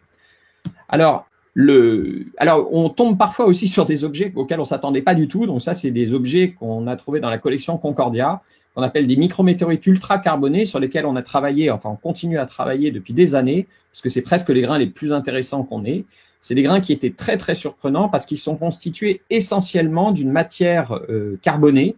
Donc, c'est ce qu'on appelle, nous, de la matière organique. C'est de la matière avec du carbone, de l'hydrogène, de l'azote. Et donc, c'est des molécules assez complexes, très désordonnées. Et ces grains, en fait, après les avoir étudiés pendant des années, on a pu montrer que très probablement, ils viennent donc de la surface d'objets glacés. Et cette matière organique a très probablement été formée par irradiation de la glace de ces objets très lointains. Donc, c'est des objets qui sont d'ailleurs actuellement étudiés par la sonde New Horizons.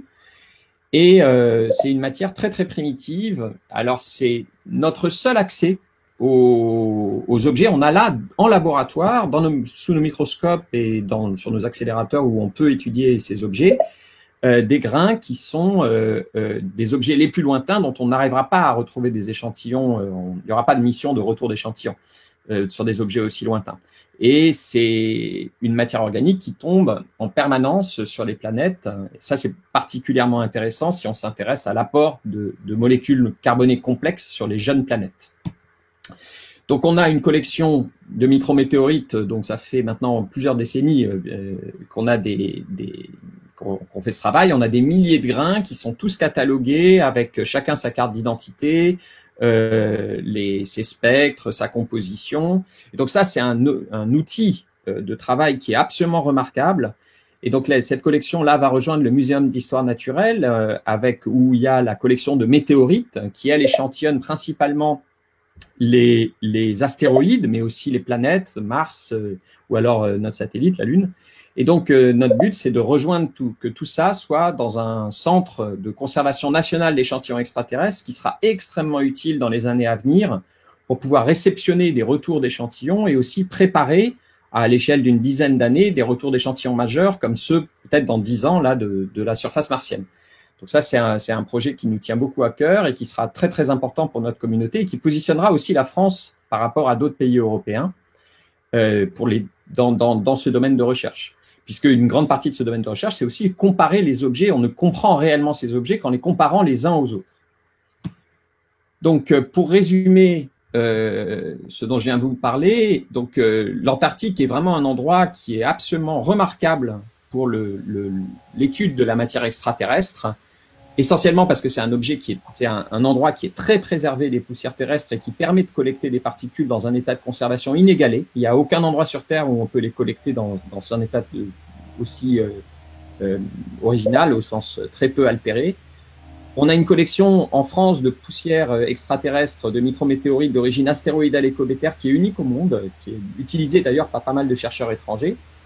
Et elle permet d'étudier la formation du système solaire et aussi l'apport de matière organique interplanétaire sur la Terre primitive. Les molécules complexes qui étaient là et qui sont les briques à partir de laquelle probablement la vie a peut-être émergé sur notre planète. Et ça permet aussi de préparer et d'interpréter des données de missions spatiales majeures. Et donc tout ce travail se fait évidemment dans le cadre de collaborations nationales et internationales Alors, je vous ai mis là en bas de ce transparent les principaux laboratoires français qui travaillent sur la collection Concordia. Voilà, je vous remercie. Merci beaucoup, Jean, pour cette présentation. On vous retrouve dans quelques minutes pour les questions-réponses.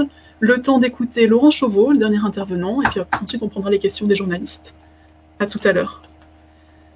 Alors Laurent, je vous invite à monter sur scène.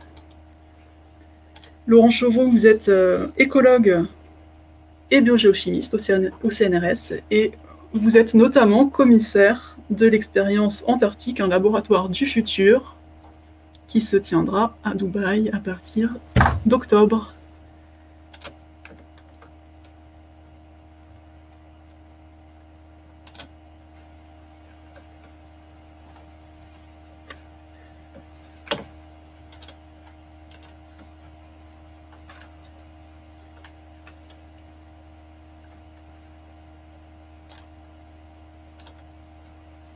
Donc, nous attendons Laurent Chauveau qui va se connecter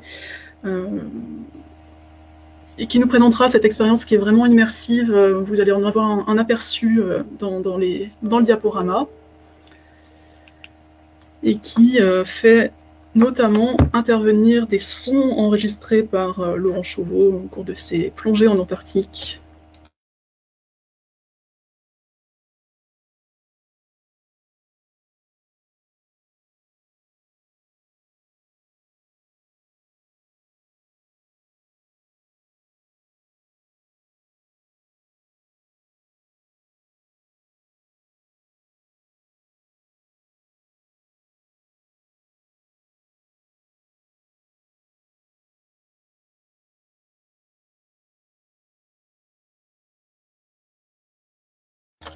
En attendant que Laurent réussisse à se connecter, je me permets de repréciser que vous pouvez déjà poser des questions dans l'onglet approprié sur la droite de votre écran.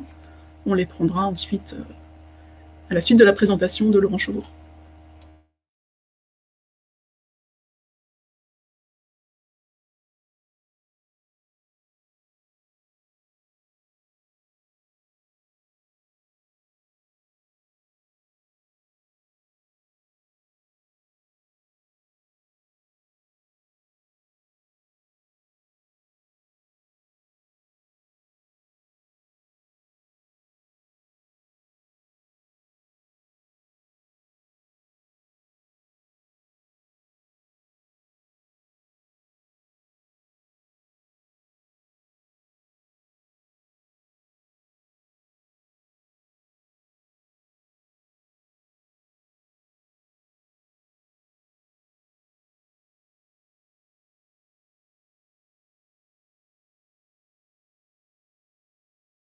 Vous m'entendez? On vous entend, merci de vous être... Quelle aventure, je ne sais pas ce qui s'est passé. Bon. Oui. Vous avez la parole en tout cas. Merci mille fois. Donc, je suis désolé pour ce petit contretemps et ces problèmes techniques. Alors moi, j'ai à ma charge la présentation de quelque chose qui peut paraître un peu saugrenu, c'est-à-dire l'idée que nous allons présenter nos travaux antarctiques à Dubaï. Et pour ça, il faut quand même rappeler que le thème de l'exposition universelle de Dubaï tient en 6 mots et qui sont connecter les esprits et construire le futur. Et au risque de plagier Antoine Petit, construire le futur, sied évidemment bien à un CNRS qui est fort d'une myriade de laboratoires. Et comme le disait Antoine tout à l'heure, on aurait difficilement pu imaginer un thème aussi approprié pour le CNRS. Proposer, évidemment, construire demain vers la recherche d'harmonie nouvelle, c'est la vocation de la recherche fondamentale. Donc, ce thème nous va bien pour essayer de pousser un peu plus loin et des frontières de connaissances. Ça nous va. Et c'est dans ce contexte, et je vais le dire avec le sourire, mais philosophiquement favorable, que nous avons complètement embrassé l'idée de cette responsabilité de présenter une partie de la recherche française à Dubaï. Et pour ça, je remercie le Pavillon France et la Compagnie française des expositions et le ministère des Affaires étrangères pour avoir sollicité le CNRS pour cette exposition permanente au sein du Pavillon France.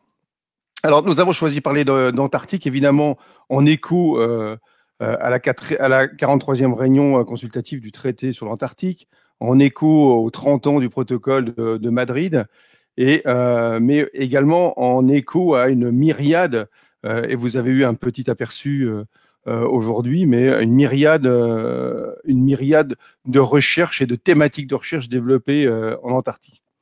Et aussi parce que l'Antarctique peut être considéré comme un endroit du futur. On parle du futur généralement quand on parle de robots ou d'intelligence artificielle, de Mars, de façon récente, de vaccins ou de technologies modernes, mais on doit parler du futur également quand on pense en pensant à l'Antarctique.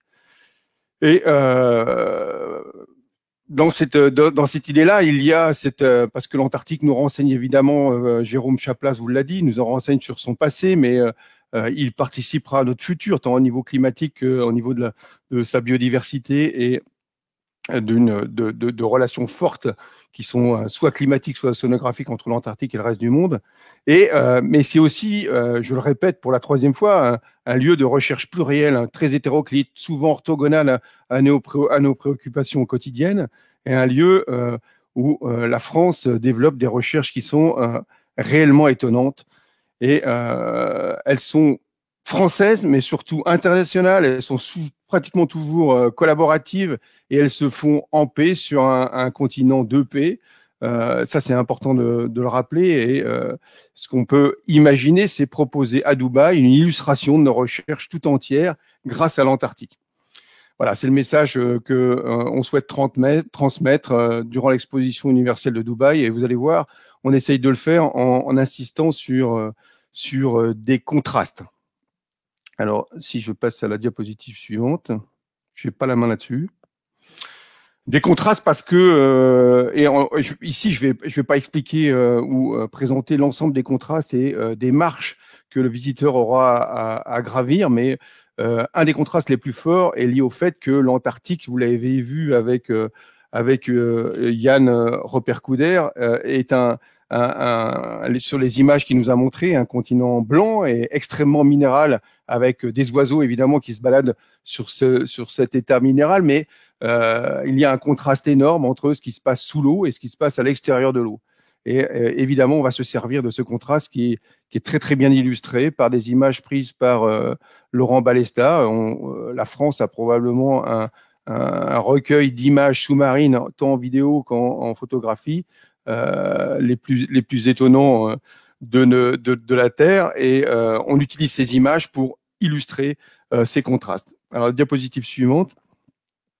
En fait, on va surprendre en rentrant dans cette exposition à moins 70 mètres de fond.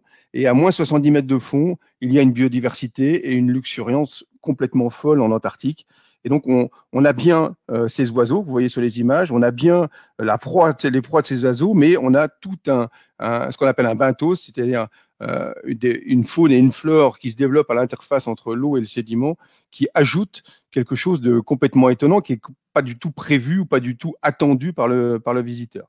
Des oiseaux dans l'eau et évidemment, de ce moins 70 mètres, on fait une remontée lente, lente, ça va durer 3 minutes, un travelling lent qui vous emmène à l'extérieur, puis vous laisse monter vers Concordia, vers les travaux présentés par Jérôme Chaplas et par Yann et par Jean Prat tout à l'heure. Bon.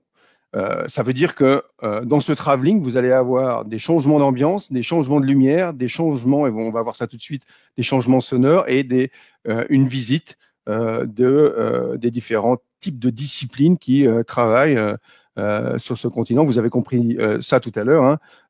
Il y a vraiment un ensemble hétéroclite de chercheurs travaillant en Antarctique et qui représentent bien les activités du CNRS. La suivante encore, s'il vous plaît.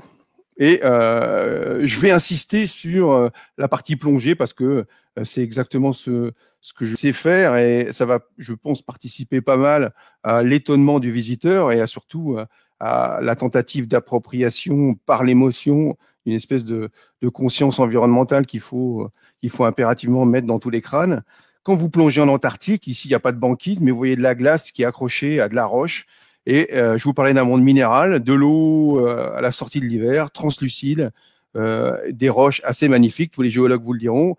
Et de ce minéral, on trouve également, tout de suite après, il faut admettre l'idée que en une énorme partie de l'année, il y a de la banquise. Pour accéder à l'eau de mer, il faut faire des trous.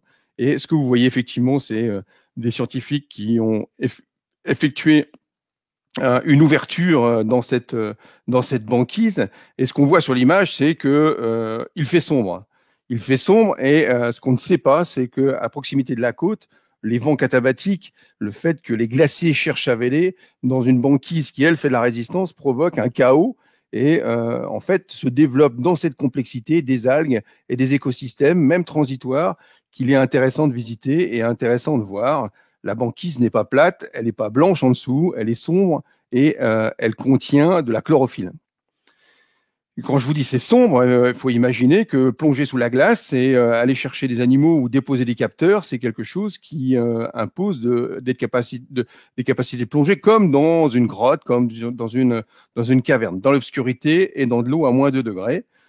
Et malgré tout, cette glace, c'est une des surprises. La glace elle-même contient du vivant, contient des choses, des espèces assez étonnantes.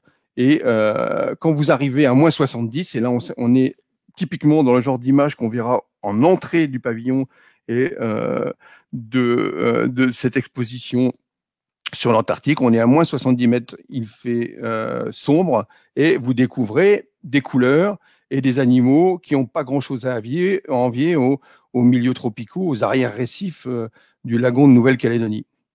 Et vous allez voir, comme pour les micrométéorites, des choses très extraterrestres. Vous avez des ambiances qui ressemblent peu ou pas du tout à des ambiances ou à des paysages sous-marins observés ailleurs sur la planète, avec des dominances de groupes comme les échinodermes ou les éponges qui sont tout à fait étonnantes. Évidemment, on y trouve des groupes surreprésentés, c'est le cas des pycnogonides. Il y a quelques crustacés qui font du gigantisme et qui ont une aptitude à vivre dans la glace, sur la glace, tout à fait étonnante. Ce sera présenté. On remonte un petit peu, on a des paysages avec des luxuriantes différentes de ce qu'il y avait à moins 70 mètres. Et ce qu'il faut comprendre, c'est que l'Antarctique présente une myriade de paysages très différents avec une biodiversité tout à fait hallucinante. On remonte, on va bientôt faire surface, on retrouve l'ambiance minérale. Il n'y a pas plus de végétaux, il y a sur le 0,10 mètres de profondeur, il n'y a pas d'animaux ou très très peu. Et avant de faire surface, ce que vous voyez, c'est évidemment ce que vous a présenté tout à l'heure Yann, des oiseaux. Je ne sais pas si on peut présenter un son avec ça, mais ces oiseaux, quand vous arrivez en surface, vous avez à imaginer que non seulement vous voyez des oiseaux, mais vous entendez les phoques qui nous ont été présentés par Isabelle tout à l'heure, des phoques avec des bruits de glace.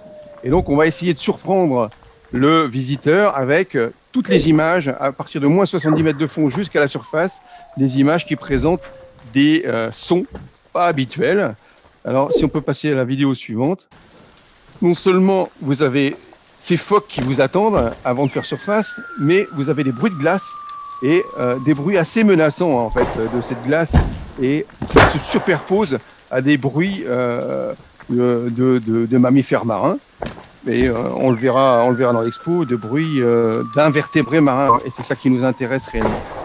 On peut passer à la vidéo suivante. Tout ça pour vous dire que avant de sortir de l'eau, ce que l'on entend et ce qu'on voit, c'est ce milieu minéral assez menaçant et une glace qui fait un bruit du tonnerre. Et on espère réellement, ça c'est un contraste, de la profondeur vers la lumière, de niveaux sonores variables avec des mammifères marins ou de la glace ou des bruits de glace se fracassant sur la roche.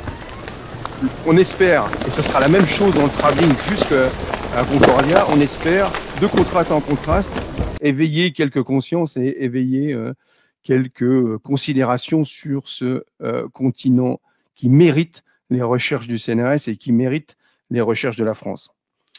Voilà, et je resterai sur cette étoile de mer un peu étonnante qui, elle aussi, a appris à vivre dans la glace et qu'il faut que nous apprenions à respecter. Il faut absolument qu'elle continue à s'épanouir dans cette glace.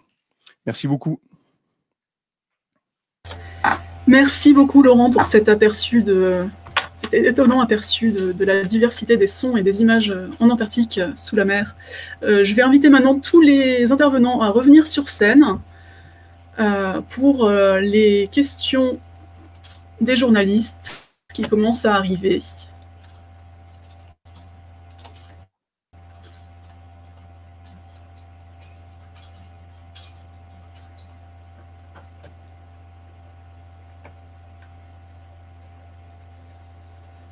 Alors, on attend encore Isabelle, je crois.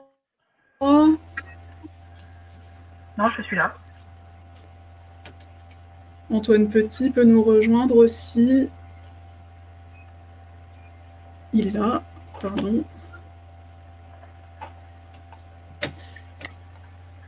Il nous manque des gens. Il nous manque encore Jean Duprat, s'il peut nous rejoindre.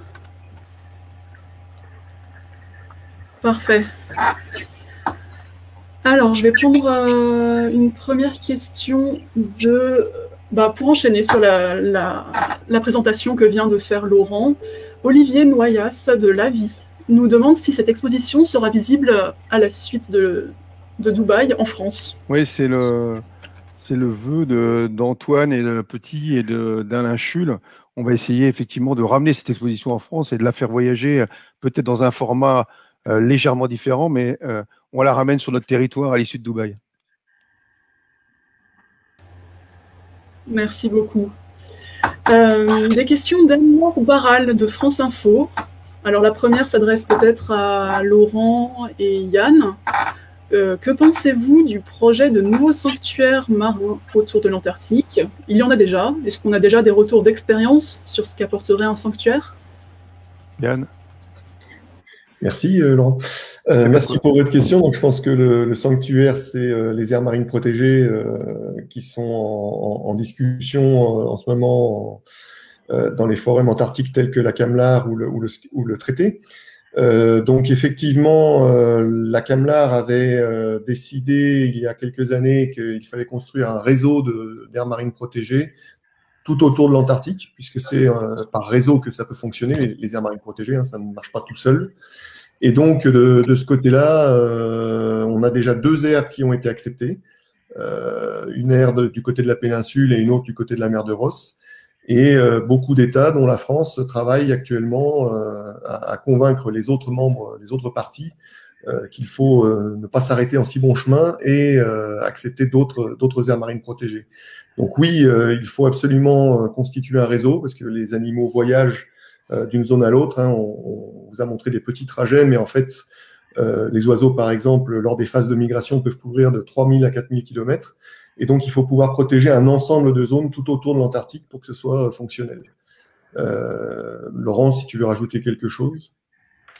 Non, mais c'est souvent, voire toujours, une bonne idée de créer quelques sanctuaires et de protéger une biodiversité qu'on connaît mal, des animaux dont on connaît mal la biologie, des vrais mystères en termes de biogéographie, d'installation en glaciaire, interglaciaire, comment des animaux ont survécu à des conditions tellement variables qu'on a du mal à comprendre. On a même du mal à comprendre leur symbiose et comment une éponge ou comment un invertébré comme un mollusque réussit à récupérer de la matière organique alors qu'il fait sombre pendant 5 ans.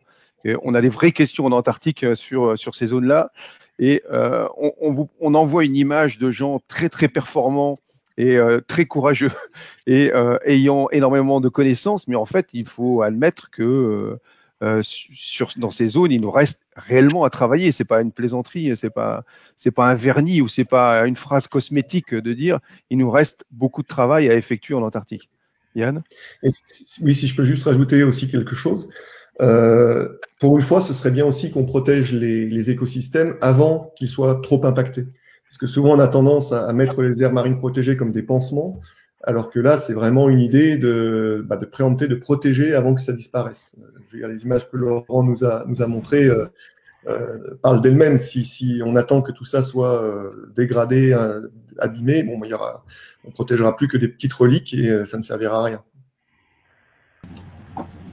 Merci beaucoup à tous les deux. Deuxième question d'Anne-Laure Barral, France Info toujours. Plutôt pour Anne Choquet cette fois. Par ailleurs, y a-t-il encore des inquiétudes d'exploitation pétrolière ou minière en Antarctique?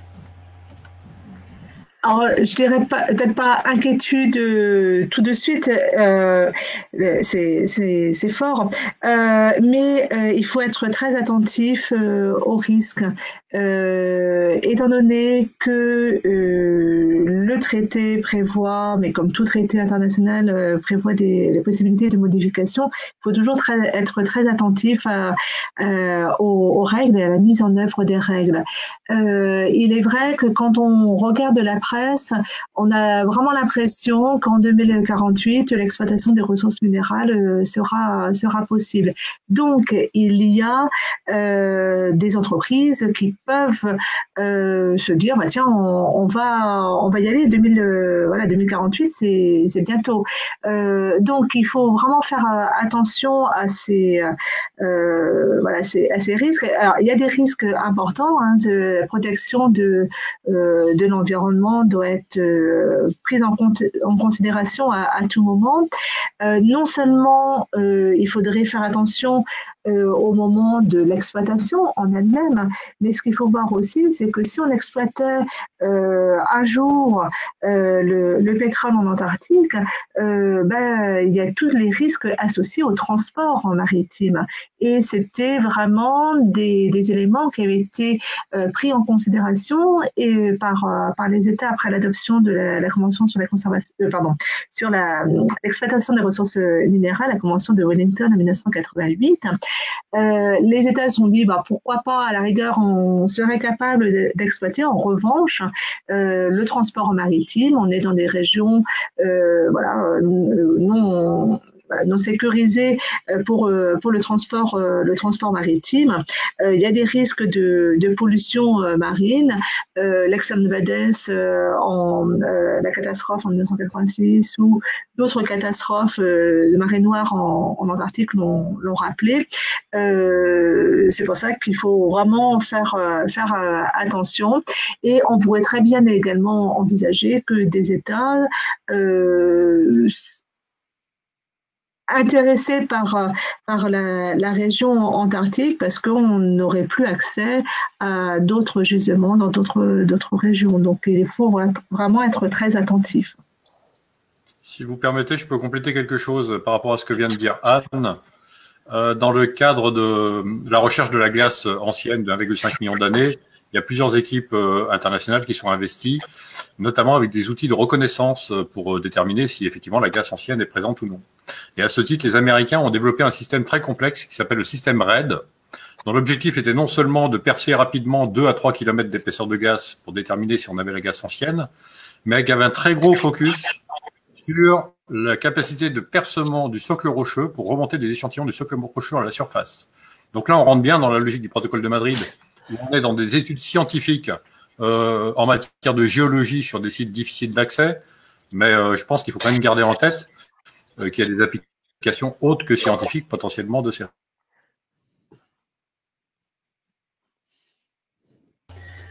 Merci beaucoup à tous les deux. Je vais prendre maintenant une question de Futura, Vincent Luquez. A-t-on des précisions... Pardon, il y a un petit écho. A-t-on des précisions sur l'agenda de Bilan Territoire? Est-ce que, Jérôme, vous pouvez préciser le calendrier peut-être de la mission, date et étape de la première campagne, par exemple? Tout à fait. Alors, la première étape, ça a été de décider du site exact, pratiquement à quelques centaines de mètres près. C'est un travail qui a été conduit pendant le mois de décembre 2019 sur la foi des derniers résultats radars obtenus par les équipes de Bilan d'Epica sur place. Une fois que ce site a été décidé, donc sur Little Dome C exactement, on a déjà débuté pendant la campagne 2019-2020 l'installation des premiers moyens. Donc ça a été notamment la construction de la tente de carottage que vous avez vue sur l'image que je vous montrais. En 2020-2021, on devait débuter le carottage, et puis en raison de la pandémie, on a dû très fortement réduire le nombre d'expéditionnaires envoyés en Antarctique. Et on va en fait débuter ces opérations de carottage pendant la prochaine campagne 2021-2022. On a prévu une dizaine de participants au projet Bilan d'Epica qui se rendront sur ce camp de carottage et qui débuteront ce qu'on appelle le tubage, c'est-à-dire qu'on fore les premiers 130 mètres d'épaisseur du glacier, qui sont constitués essentiellement de neige poreuse Et il faut installer un tubage étanche de manière à ce que le fluide de forage que l'on mettra ensuite, de manière à être capable de carotter jusqu'à 2,5 km de profondeur, ne parte pas dans la neige et soit évidemment parfaitement concentré dans le site de forage. Donc ça va occuper pratiquement la campagne complète 2021-2022. Ensuite, on aura 3 campagnes de carottage jusqu'au socle rocheux, qui devraient donc nous amener les carottes les plus anciennes pendant la saison probablement 2024-2025. Et on aura une dernière saison pendant laquelle on fera des mesures à l'intérieur du trou de carottage, des mesures géophysiques. Et ensuite, on devra démonter le camp et le laisser en l'état, donc laisser le site de Little Domsey comme on l'a trouvé en 2019 en arrivant. Merci beaucoup, Jérôme. Je vais prendre maintenant une question de Lucia Sala-Simeone, journaliste italienne, pour la presse italienne, qui a 2 questions en fait. Une première pour Isabelle Charrier. Comment sont produits les sons des phoques de Weddell? Donc, les pinnipèdes en général ont un tractus vocal similaire aux mammifères terrestres. C'est-à-dire que les sons vont être produits par leur larynx, qui est constitué aussi de cordes vocales, et donc c'est le même mécanisme qu'un mammifère terrestre. C'est vraiment très différent, par exemple, des cétacés qui sont là des mammifères marins complètement aquatiques. Là, les pinnipèdes sont ce qu'on appelle des semi-aquatiques, puisqu'il y a une phase aussi à terre pour la reproduction, la mue. Donc voilà. Mais en tout cas, c'est le même tractus, le même, on va dire, organe vocal qui est utilisé que les mammifères terrestres. Merci beaucoup, Isabelle. Deuxième partie de la question, pour Jean Duprat cette fois. Les États-Unis ont collecté des micrométéorites au pôle sud géographique. Est-ce qu'elles ont été étudiées? Et puis quelles sont les complémentarités peut-être avec celles que vous étudiez, vous, de votre côté? Oui. Vous m'entendez? Là. Oui. Vous m'entendez ou? On vous entend, oui. Oui, ok. Oui, donc il y a une grande collection effectivement qui a été effectuée sur la base américaine de South Pole, qui était sensiblement différente de celle de Domsey au sens où ce qu'ils ont fait, c'est qu'ils ont exploité leur puits d'eau potable. Donc l'énorme avantage de ça, c'est que les volumes de neige fondue, même de glace au fond, étaient immenses. Le désavantage de ça, c'est que ils ont collecté ce qu'il y avait au fond de ce puits d'eau potable, et donc du coup, il y a énormément de pollution terrestre qui est liée à la base, qui est pas tellement liée à l'apport éolien. Du coup, en fait, ils ont beaucoup de grains, mais par contre, les grains très fragiles là que je vous ai montrés, qui sont vraiment les grains sur lesquels nous travaillons depuis presque 10 ans, ceux-là, malheureusement, ils ne les ont pas parce que leur technique, en fait, ne leur permet pas de trouver ces grains, et probablement même ces grains sont détruits. Juste pour vous donner un aperçu international de ce type de recherche, il y a 3 grandes collections, en fait, au centre de l'Antarctique. Il y a donc cette collection américaine, une collection japonaise avec plus réduite, et puis la nôtre, celle de Domsey.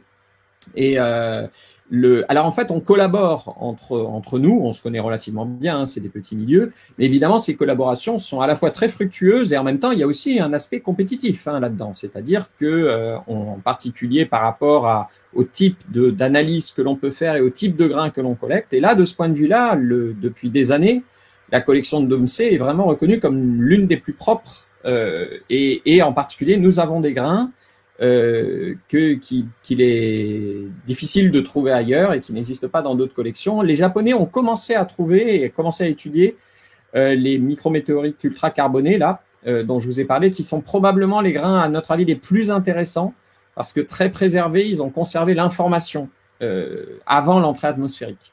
Et donc ça, les Américains, actuellement, les cherchent activement, surtout étant donné qu'ils sont eux aussi liés de façon très, très forte aux missions spatiales.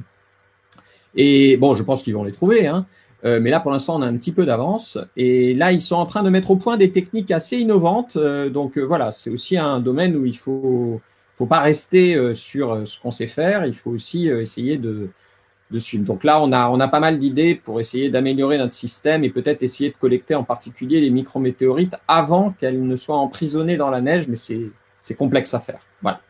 Mais on est tous plus ou moins un petit peu dans cette direction-là aussi. Voilà. Et les micrométéorites américaines sont bien sûr étudiées, évidemment. Merci beaucoup, Jean, pour cette réponse complète. Alors, avant de prendre une nouvelle question d'Anne-Laure Barral, j'avais envie d'en poser une à Antoine Petit. Vous avez été en Antarctique, vous avez eu la chance d'y aller. Est-ce que vous pouvez nous raconter un peu cette expérience? Qu'est-ce que vous en avez rapporté? Est-ce que ça a joué sur votre décision, par exemple, de mettre l'Antarctique en réseau? Attendez, on va y arriver. Hop.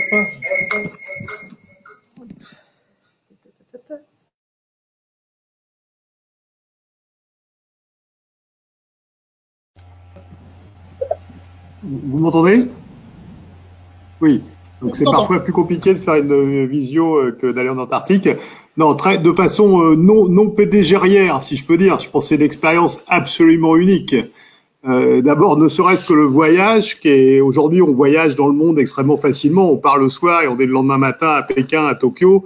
Aller en Antarctique, ça reste une aventure. C'est quand même presque une journée complète de trajet et c'est une beauté qui est absolument incroyable. C'est-à-dire que avec tous ces pingouins et qui avaient pas lu les directives qu'on leur avait données, puisque nous on avait reçu un papier du sous-préfet expliquant qu'on n'avait pas le droit de se rapprocher à moins de 50 mètres des pingouins, mais en fait les pingouins avaient pas eu la directive et se rapprochaient de nous et on pouvait quasiment les toucher. Et c'était absolument extraordinaire. Concordia, c'est tout à fait fantastique. Bon, mais au-delà de cette impression personnelle, mais que je tenais à partager, je crois que tous les collègues qui manifestent depuis le début le montrent. C'est-à-dire que c'était une terre de science qui est absolument extraordinaire. Et nous avons la chance et le mérite en France d'avoir des équipes de très grande qualité.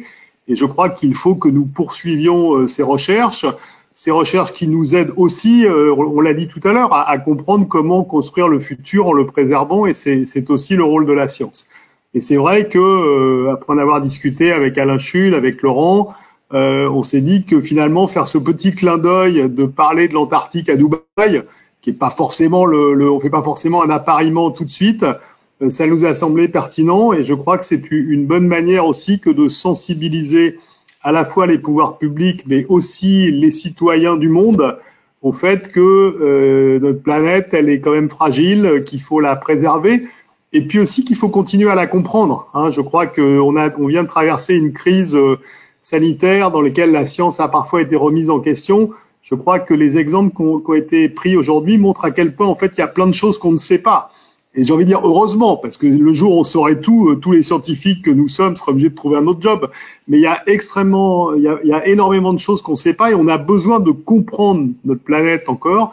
Et je crois que l'Antarctique offre, comme ça vient d'être évoqué par beaucoup, des territoires pour comprendre à la fois l'Antarctique, la planète, mais aussi les météorites. Donc on voit bien à quel point c'est un sujet passionnant. Puis peut-être un dernier point qui n'a pas été mentionné, qui est un petit clin d'œil, qui est qu'on travaille aussi avec le CNES pour finalement utiliser ce qu'on fait à Concordia pour préparer les missions éventuelles martiennes futures. Parce que les gens qui sont à Concordia, quand on y va comme moi pour y passer 24 ou 48 heures, c'est sympathique et dépaysant. Y passer 6 mois, en particulier 6 mois de nuit, c'est plus compliqué d'un point de vue physiologique, mais aussi d'un point de vue psychologique. Et donc, il y a des études tout à fait intéressantes pour comprendre comment le fait de vivre comme ça en vase clos. Alors certes, Concordia, c'est plus large qu'une station spatiale, mais il y a aussi des recherches dans ce domaine-là. Et donc, c'est bien pour montrer à quel point l'Antarctique est une terre de science, y compris sur des sujets qu'on n'attend pas forcément. Mais merci beaucoup pour ce témoignage. Je me permets juste de signaler que Yann Robert-Couder comme Anne-Laure Barral ont relevé une petite coquille. C'est des manchots. Une fois que le président parle, plus personne ne parle. C'est ça, ça marche pas. C'est pour le vrai président que ça marche. Ça va. Vous pouvez enchaîner. Laurent, je suis Laurent ou je suis sûr qu'il y a des trucs à dire. Non mais l'Antarctique. Et cette histoire de pingouins, là, je sais pas, je lis, ouais, on s'en moque un peu, effectivement. Les ornithologues supportent pas qu'on dise pingouin, qui est un mot breton, je crois. Et ils supportent pas qu'un mot breton. Allô, Yann, tu dis, c'est toi qui parles de ce pingouin là? Ouais. Oui, je vais en parler du pingouin, le fameux pingouin de l'Antarctique. Non, c'est un peu. Bon, c'est classique. L'erreur vient en fait des Anglais. Ça vient toujours des Anglais, les erreurs. puisque manchot en anglais se dit penguin. Et donc, comme nous, en Bretagne, on a des pingouins, l'association entre les deux s'est fait naturellement. Mais il n'y a pas de pingouins en Antarctique. Les pingouins sont uniquement dans l'hémisphère nord. Ce sont la famille des guillemots, des plus fins. Et en Antarctique, Pardon Yann, oui, j'ai absolument honte. J'aurais dû parler des manchots empereurs. On m'a expliqué ça en détail, mais c'était l'émotion de la. Donc je ne scrutais pas sur le fait que le président du CNRS confond pingouin et manchot. Non, mais c'est pas une confusion, c'est un lapsus. Oui, voilà. mais tout à fait révélateur. Mais je suis informaticien, vous savez, donc. Non, il y a à la fois les manchots empereurs et les manchots Terradelli qui sont de tailles différentes, mais qui ni les uns ni les autres ne lisent les directives des préfets, je tiens à dire.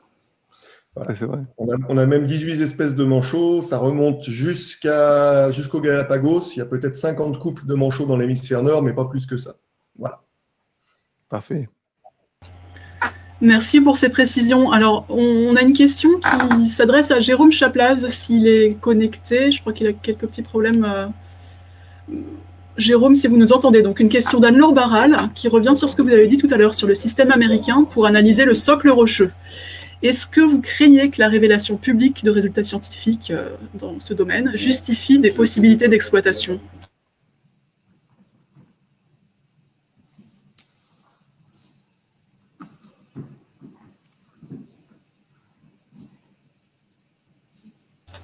Alors, j'avais l'impression que Jérôme était connecté, mais c'est peut-être pas le cas. Je peux donner peut-être mon avis.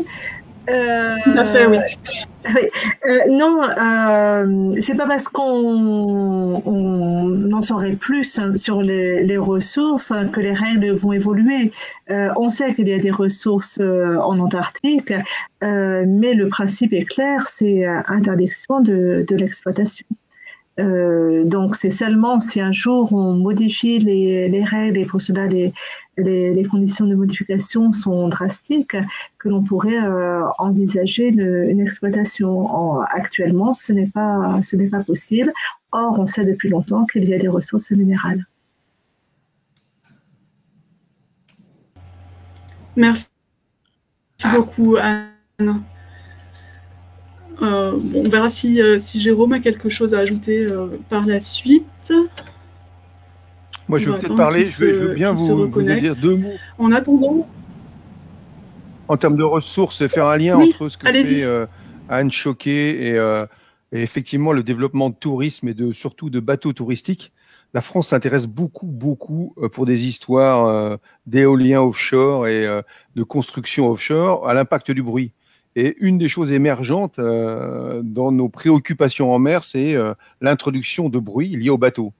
Et ce qui est vrai, c'est qu'en Antarctique et en Arctique, on l'a compris avec Isabelle, c'est pas mal d'animaux et probablement pas mal de larves et probablement des groupes taxonomiques qu'on n'a pas encore imaginés utilisent le son dans leur cycle biologique pour une raison ou une autre qui peut être de la reproduction, du repérage sur l'endroit où il faut se métamorphoser, des choses un peu bizarres, mais bon, moi, qui intéressent les biologistes et qui ont une vraie importance. Si on introduit un bruit, on peut facilement imaginer que l'introduction de bateaux de touristes vont introduire des nouvelles pollutions qui seront vraies sur les endroits où on va naviguer de façon nouvelle. Je pense au passage du Nord-Ouest en Arctique et de façon nouvelle et de façon plus répétée, plus récurrente en Antarctique. Et une des questions qui émergent vraiment, je parle de ça parce que Antoine nous disait il nous reste plein de choses à faire. Même ces histoires de bruit et de qu'est-ce qu'un manchot perçoit sous l'eau en termes de son, à quoi servent ces sons, on l'a entendu tout à l'heure chez des mammifères entre une maman entre une mère et son petit, ou entre, je vous le dis, une coquille Saint-Jacques et son environnement. Ces relations-là, on a encore à les découvrir et les impacts potentiels de l'ajout d'un bruit en mer restent encore à mesurer, restent même à préciser en termes de processus. Voilà, c'est une exploitation nouvelle qui va changer les conditions de vie sous l'eau. Tu as levé la main en premier, Yann, tu as le droit de prendre la parole. Non, c'était juste pour rajouter un truc qui va vous intéresser, Isabelle et Laurent, c'est que les manchots feraient aussi du bruit sous l'eau. C'est-à-dire qu'ils communiquent sous l'eau. Oui, ça on a eu des enregistrements sur plusieurs types de manchots, plusieurs espèces de manchots, et effectivement, Ces recherches fondamentales montrent justement quelles peuvent être aussi les menaces auxquelles ces espèces vont être exposées si ces zones deviennent de plus en plus soumises au trafic maritime, effectivement. C'est d'ailleurs une question qui se pose au niveau du comité scientifique pour la recherche en Antarctique, qui s'intéresse au bruit anthropogénique en Antarctique. Laurent a collaboré à un article qui avait été produit par une équipe américaine pour le portail de l'environnement en Antarctique du SCAR, et qui justement faisait un état des lieux de ce problème, et on se rend compte qu'on ne connaît effectivement pas encore grand-chose sur le bruit en Antarctique et les risques que le bruit anthropogénique pourrait amener. Donc c'est un sujet, par exemple, d'étude pour le futur. Et c'est aussi un sujet qui apparaît au sein de la RCTA. On a vu cette question de pollution sonore apparaître à la dernière RCTA, et c'est vraisemblablement une des discussions qu'on aura dans le futur, parce qu'il y a plein de choses à faire. On le voit avec Laurent dans le cadre d'une étude qu'on mène à Saint-Pierre-et-Miquelon.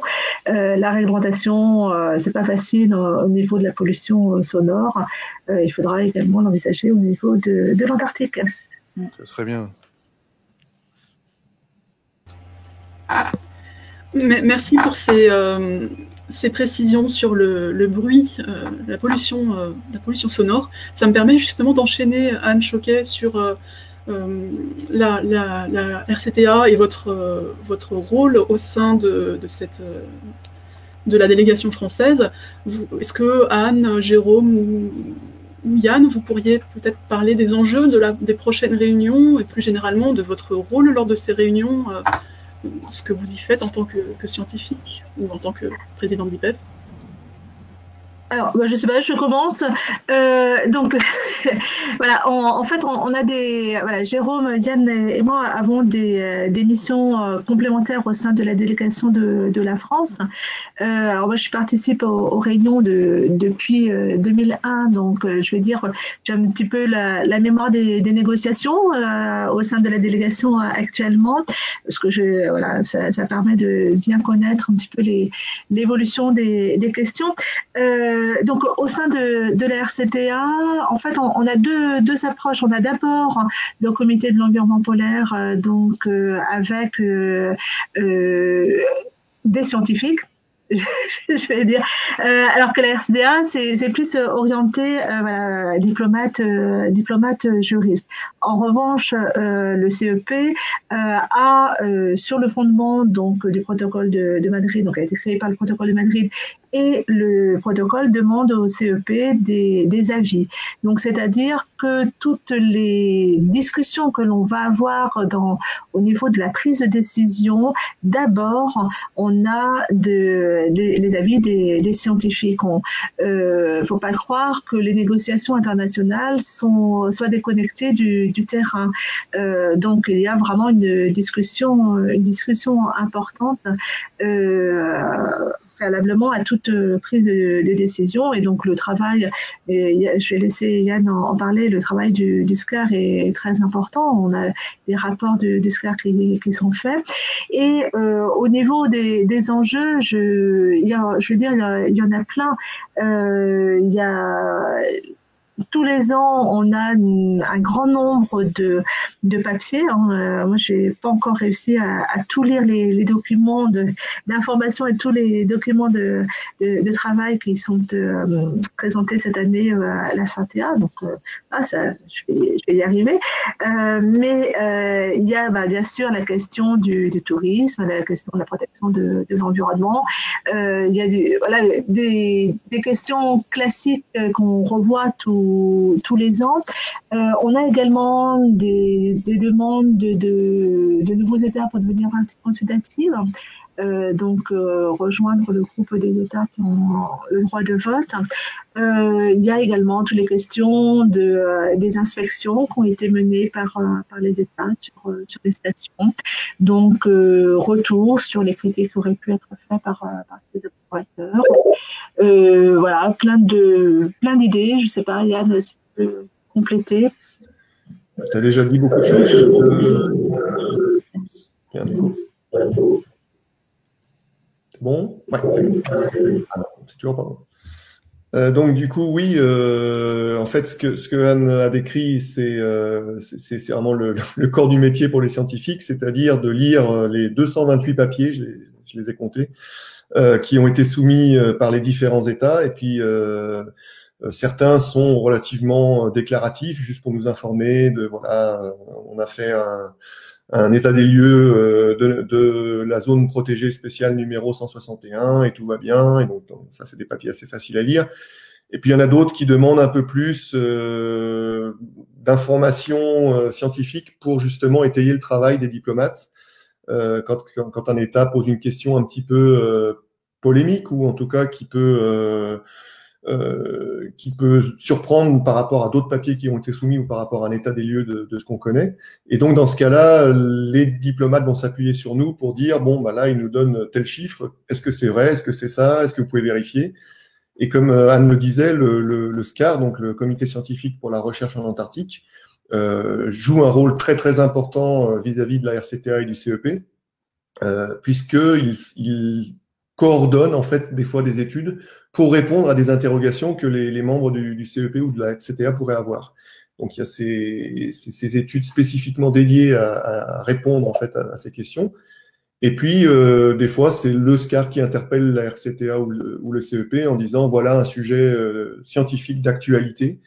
Souvent, c'est des problèmes plus que des questions scientifiques fondamentales et qui peuvent justement amener le CEP ou la RCTA à se positionner, à vouloir aller plus loin, à travailler en intercession, ce qu'on appelle entre deux années, sur des sujets un peu spécifiques. Voilà, Jérôme ne nous a pas rejoint, donc je pense que on va peut-être arrêter là pour passer à d'autres questions s'il y en a.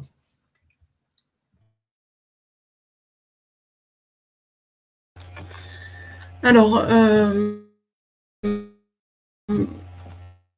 s'il reste encore une question, on va pouvoir en prendre une dernière.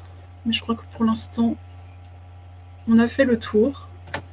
J'attends encore un petit peu. Je présente mes excuses ainsi qu'auprès de Jérôme Chaplace qui n'arrive plus à se connecter.